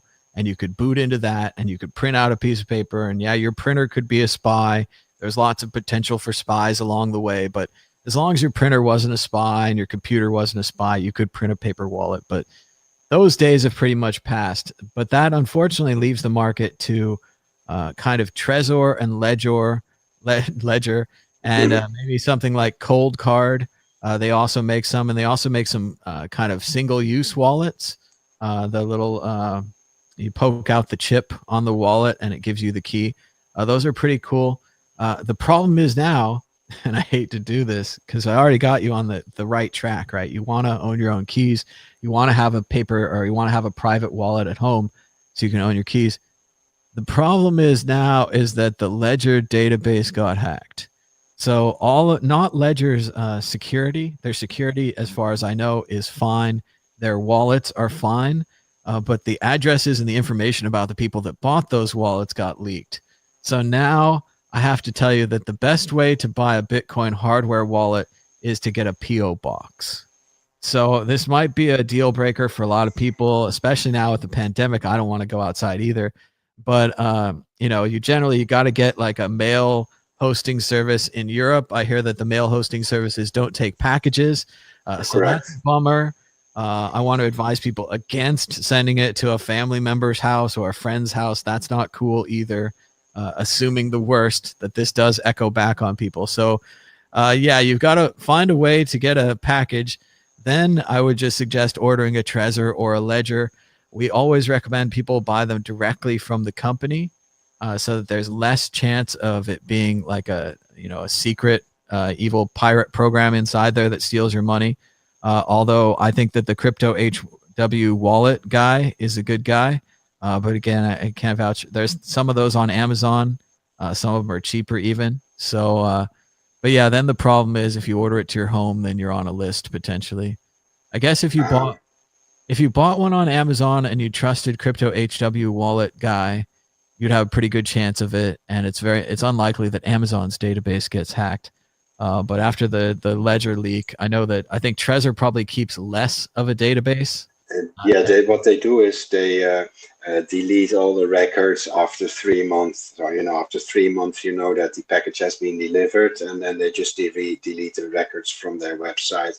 So even if they would get their website would get hacked, there will be no information to store. It's what we do at General Bytes. We don't store any customer data on the website because that's not deemed secure, and it never was. So this is something I wouldn't be worried too much. The advice I do want to give is don't purchase any second-hand hardware wallets, because in some cases what happens is that people get their hardware wallets from, say, eBay or whatever third party, and it's already pre-initialized. So this way the hacker knows the words, the recovery seed, and that way they'll, the moment you put some coins on it, they'll steal it. So if you do get a second-hand hardware wallet, make sure you reset it to factory settings, and even then I'd recommend against it. So just buy from the original vendor, and you recommend against sending it to a family member. It's definitely a good idea not to use it if it's pre-filled out. It's not like oh, this is so easy, I didn't even have to write down my words. Oh, it's so easy for me. That's bad. Don't do that. Let's see. Chicago Brew in the chat says to check out the engrave.io cold storage wallet. I'm not sure what that is. You can check it out. Milan Markovic asks, what's wrong with using the Bitcoin Core program on a live Linux? This was one of the ways a lot of people did their cold storage back in the day. They would buy an old laptop. Again, that becomes a problem if it's really old and if it's getting older. But they would buy a laptop. They would put their keys on there. They would keep it, a separate place in a safe or something. So that would be an option. You're always relying on the laptop. I guess if you have a second copy of your keys, if you have a backup of the words, that's all. I really wouldn't use the Core wallet for storing using the actual wallet. because it's really hard to make a backup and to keep it secure and then to load it in later. It was always a problem with its wallet that a live Linux will delete all its data, so you won't be using that with your core wallet either. If you really want to run your own node, which is good because don't trust, verify, run your own node, then run Electrum personal server on it, and then connect your hardware wallet from your laptop to your own node, and that way you have your hardware wallet that takes care of your keys, but you still use the core functionality and do all the verification yourself. That way your transaction is all under your own control. But for simplicity's sake and security, don't use the core wallet as a wallet. Just use it to verify the blocks and rely on a hardware wallet with just your recovery seed to keep your coins safe. I thought of another thing to recommend. What you might want to do is get one of those crypto steel capsules. They look pretty cool. They're kind of just like a paper. It's kind of like your words, but they put your words onto little metal pieces, and then you stack your words in order, and then you could bury the little metal thing, inside your house or under your house or put it in your car. I don't know. You can hide it anywhere you want, and it would be a little recovery thing. That would be pretty good. You have to find some way to generate your words securely. A lot of times we think we're secure, but if you really think about it, it's not secure. I don't know. There's always risks. If you're putting, a couple grand in, it's okay. If you put a couple $100,000 in, it gets a little scary.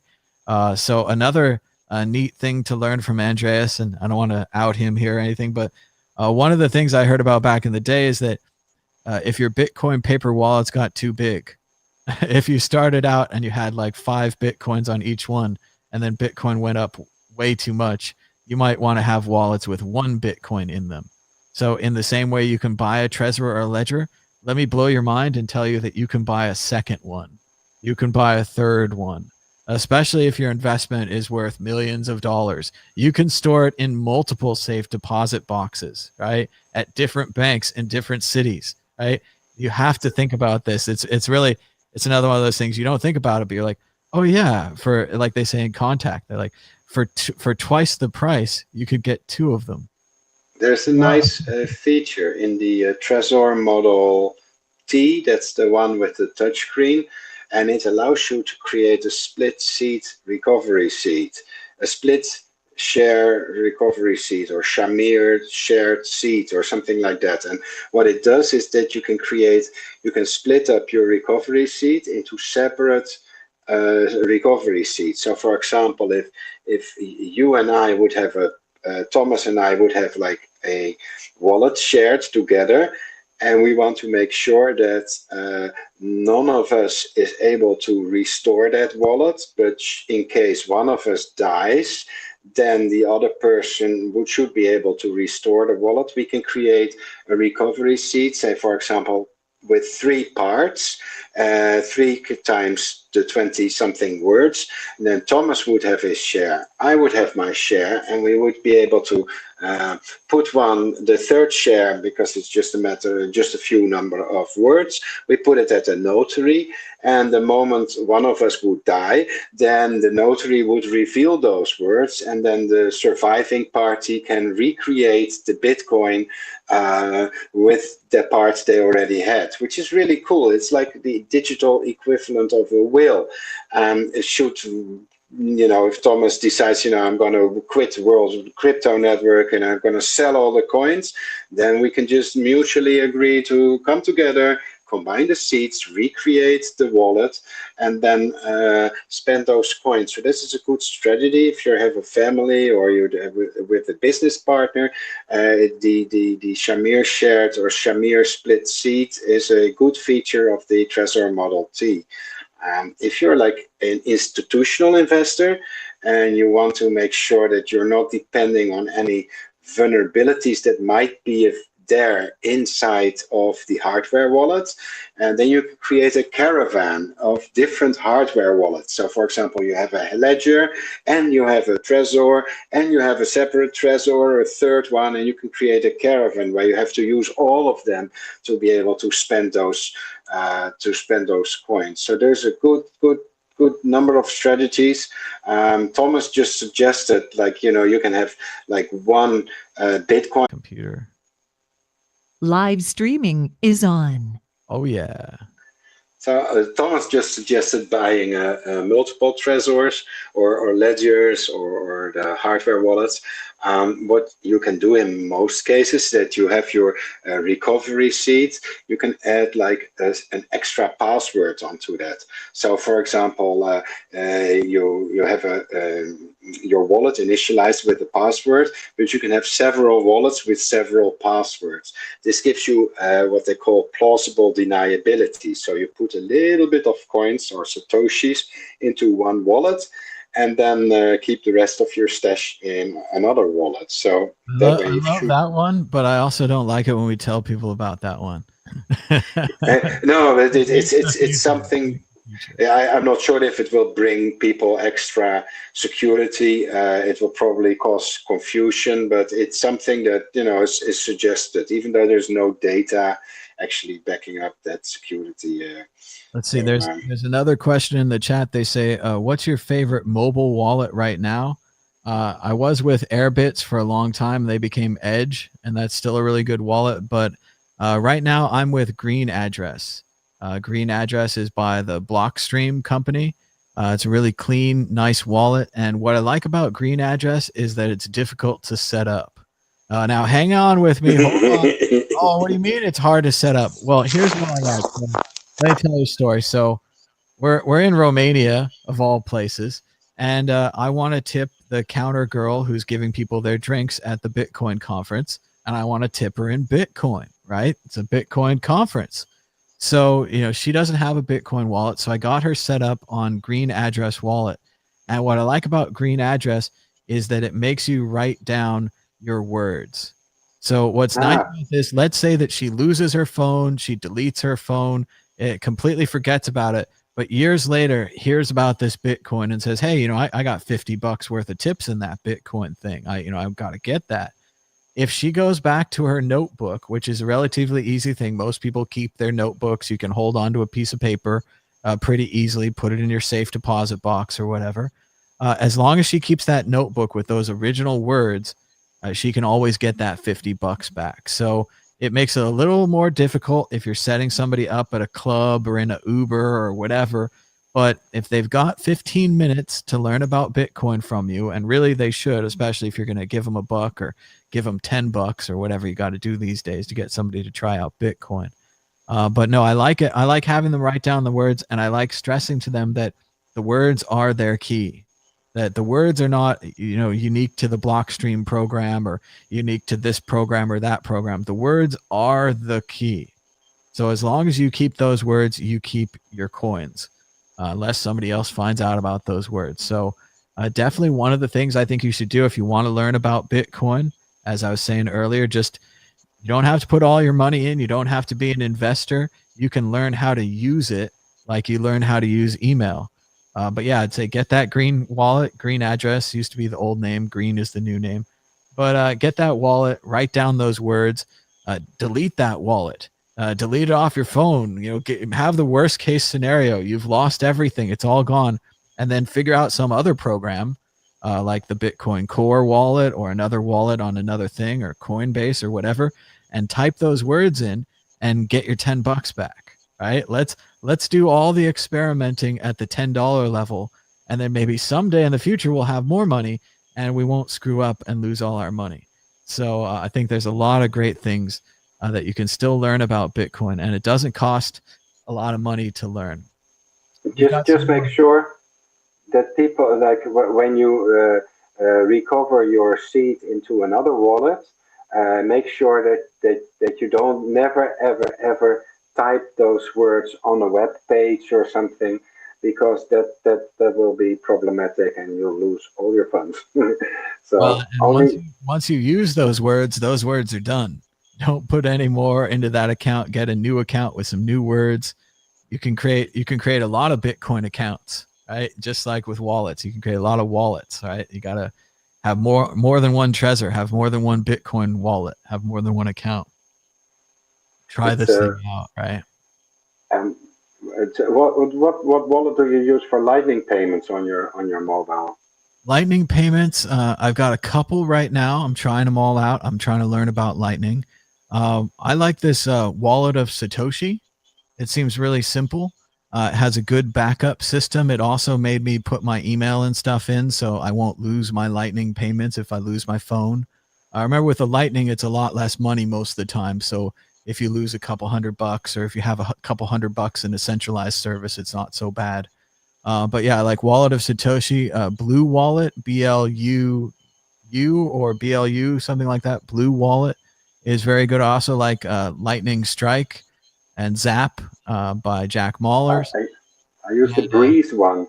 Breeze. That's a good one, yeah. And then I all of these with Fold. I like the Fold thing. You can get discounts on gift cards, and it's kind of a good system to try it out. Where if people don't think Bitcoin's real or they don't think Lightning's real and they need to buy something to make it real, using one of these gift card systems is a good way to just have a sample purchase. Like I spent $20 on Bitcoin and I got a real $20 gift card at Amazon and I got a real thing with it. And if that's what it takes to make Bitcoin real for people, you should do a purchase. You should buy something. We've got some more comments from Twitter. Wholesome Hex says that we should make institutions pay more for our Bitcoin. Stop selling, give them crumbs. I do agree with this idea. I hope that some normal people still have Bitcoin, people with stronger hands than me and so on and so forth and better positions. And I hope they hold it longer. I've always talked about at the beginning that at a certain point, the banks and all the people with the money would get into this and they would eat our lunch and they would buy more than we ever could and so on and so forth. And it feels like we're there. It feels like we're getting there, but I hope that there's still some normal people out there that can get a little bit of Bitcoin and hopefully know what they have and know that they should hold them. Let's see what else we've got. Tony Herrera says that you should take your Bitcoin and acquire a digitally scarce and unique piece of art, such as a crypto pump, or get 500 socks. I guess that's a coin. It's funny. I still have the most rare digitally scarce assets. I have curio cards. No one else has these.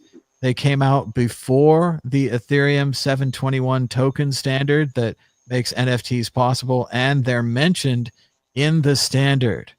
So that's true rarity. Any of these things that anyone else can buy are not actually rare. You want curio cards. Let's see. This person says we should check out their business. Oh, it's not loading. Come on, thing. It loaded earlier. Oh, there it is. Kind of. Oh, there it is. Inuit Carvers. They carve things and they accept Bitcoin and cryptocurrency. They've got a shop on Open Bazaar. I want to just show their carvings. That's cool, huh? So you could get a cool carving with Bitcoin. Not bad. Frank D says, sell it all for Doge. And he quickly covers. He says, this is not investment advice. So there was a question in the chat about Doge. I don't want to go into it too much or get really distracted on the altcoins and what you should buy or whatever. But Doge is kind of a fun joke currency. It's been out for a long time. Originally, Doge is so much of a joke that its founder hates it and didn't believe in it and didn't have a lot of it. And then it went crazy, making the founder hate it even more. So that's pretty fun about Doge. But as far as like an investment or anything, you're just buying a random pink slip stock. It could go up on any day. It could go down on any day. It's neat. It's a pink slip stock that Elon Musk keeps pumping. But even he's pumping it as a joke. He's not really pumping it. So if you really want to do a deep dive on Dogecoin and look at all the technology, I think you're going to find that more people are working on Bitcoin and probably smarter people. Dogecoin had a really nice community back in the day. It was a really neat project. I enjoyed going to DogeCon in San Francisco in 2014. and they had a lot of tipping bots with Dogecoin, and people had a lot of money in the tipping bots, and the tipping bots went out of business. And one of the things they decided to do was to take those tips and use them to keep the business running. So you got to watch out for those centralized services, because one day it's your money and the other day it's some programmer's money. There's a lot more about that. You can go read about that. But yeah, Doge has had its ups and downs, been with us for a long time. Someone used to tell me it would never go below 100 Satoshis. And I think it's far below that now. So watch out. But it's a cool meme. And I like talking like Doge. I like all the fun things about it. I don't like the part where everyone lost their money. That part makes me sad. Deckard says that you should sell 5% of your Bitcoin. This is a very reasonable thing to say. Totally reasonable. If you want to sell 5%, 10%, nice. Again, Martin, I'm not going to die hodling. Like the whole thing on the hodling, like if I'd hodled, I'd be a millionaire, but I'd be a hodler millionaire. So I couldn't sell. So I wouldn't. But you're not dying.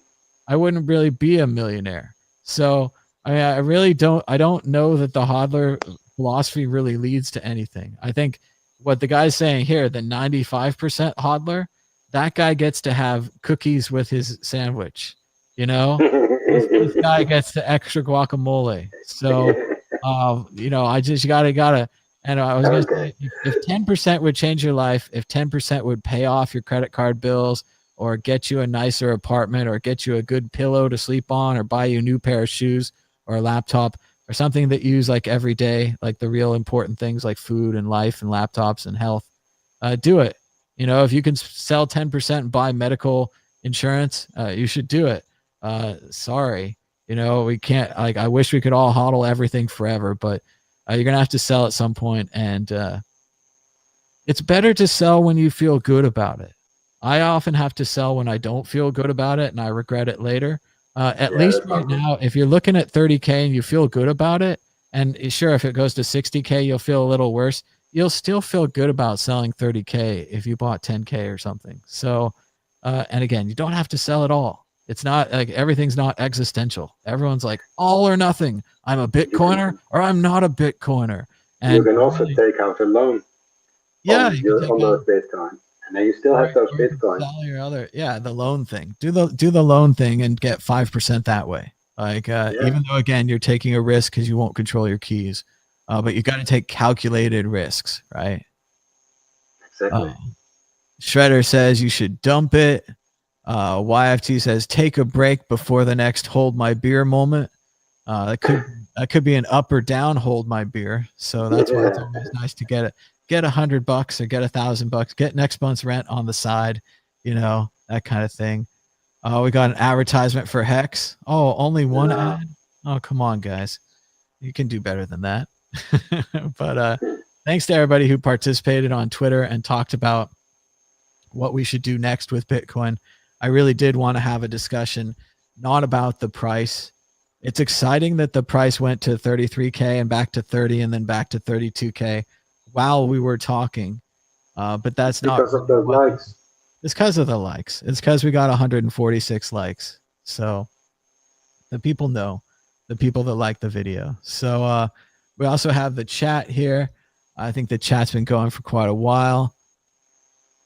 Let's say I should make a Bitcoin game show. I did a Bitcoin game show, and you know what? I liked it, but it was really difficult to write questions because the questions were absolutely correct, and if they were wrong, you would get it.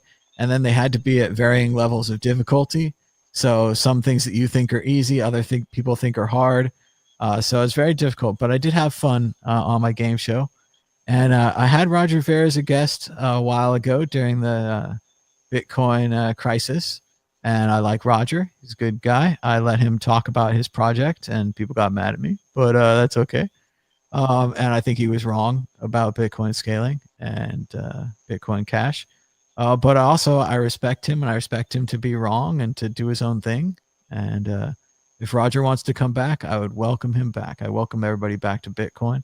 And it also, remember, it doesn't matter if I welcome him back or not. Bitcoin doesn't care. Michael Saylor rolls in with his $1 billion. No one cares where he comes from or what he tweeted about Bitcoin in the past. But as fun as this has been, and we're getting up to 150 likes and 250 viewers, it's been about 2 hours. I'm getting tired of talking. I don't have that much more to say. Martine, anything that you want to say in closing as we head towards the end of this fun little Saturday impromptu show that we did? All good here. Just all.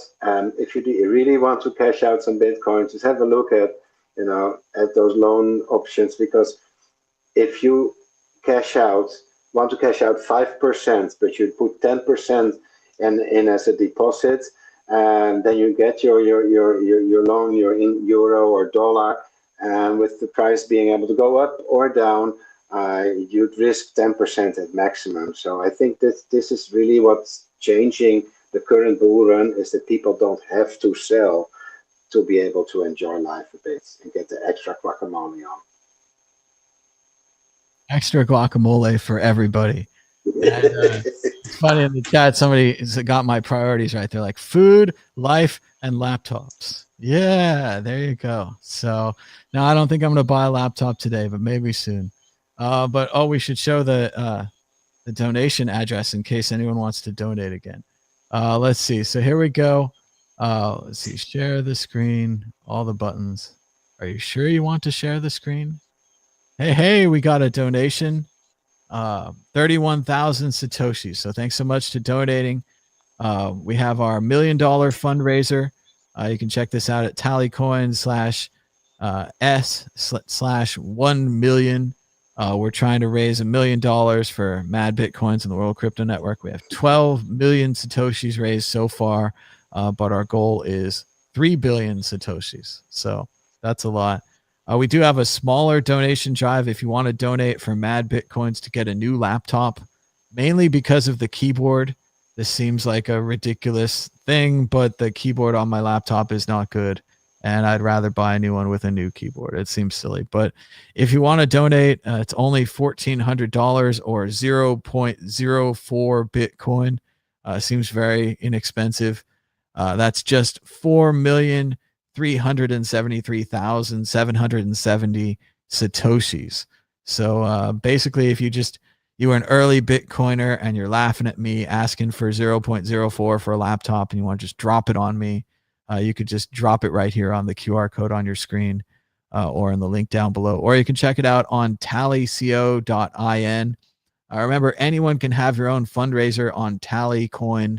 You just bring a Bitcoin address. Tallycoin doesn't take any fees. They can't take any fees. They don't touch your money at all. And they make one of these nice websites with the little widget and the countdown, and you can send this to people and use it to fundraise. This is made by my friend DJ Booth in Australia. So check out tallyco.in. And thanks to everybody for donating and thumbs up. It really does help when you thumbs up the show, and for subscribing down below. Would be really cool to get to 100,000 subscribers here on the World Crypto Network. They would send us a plaque. So we've been very open about wanting a plaque. Like you can watch old Mad Bitcoins episodes, and I'm like, if we got to 1 million, we'd get 1 million plaque.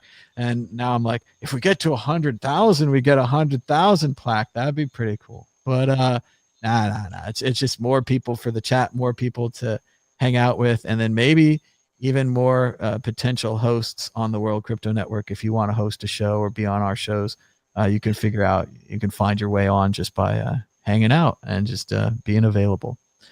Martine, I think that's about it. I guess we'll do the price one more time, and we'll call it for today. It's been fun hanging with the people. The price of Bitcoin is still up. This whole time it went down, but it never really went down. The price is up 8.9% in the last 24 hours, with a last of 31,920, a high of 33,292, and a low of 29,000. That's $1 for 3,133 Satoshis. Seems like it's getting more expensive all the time, getting less money for your dollar. So thanks so much to everybody for joining us. Be sure to check out here again in the future. Check out some of the other videos, like Ben's really cool video about Sphinx Chat right here on the World Crypto Network. Let's learn more about Bitcoin. It doesn't matter how many you have. It matters what you know. So let's learn more. Thanks so much for joining us. Until next time, bye bye. Bye.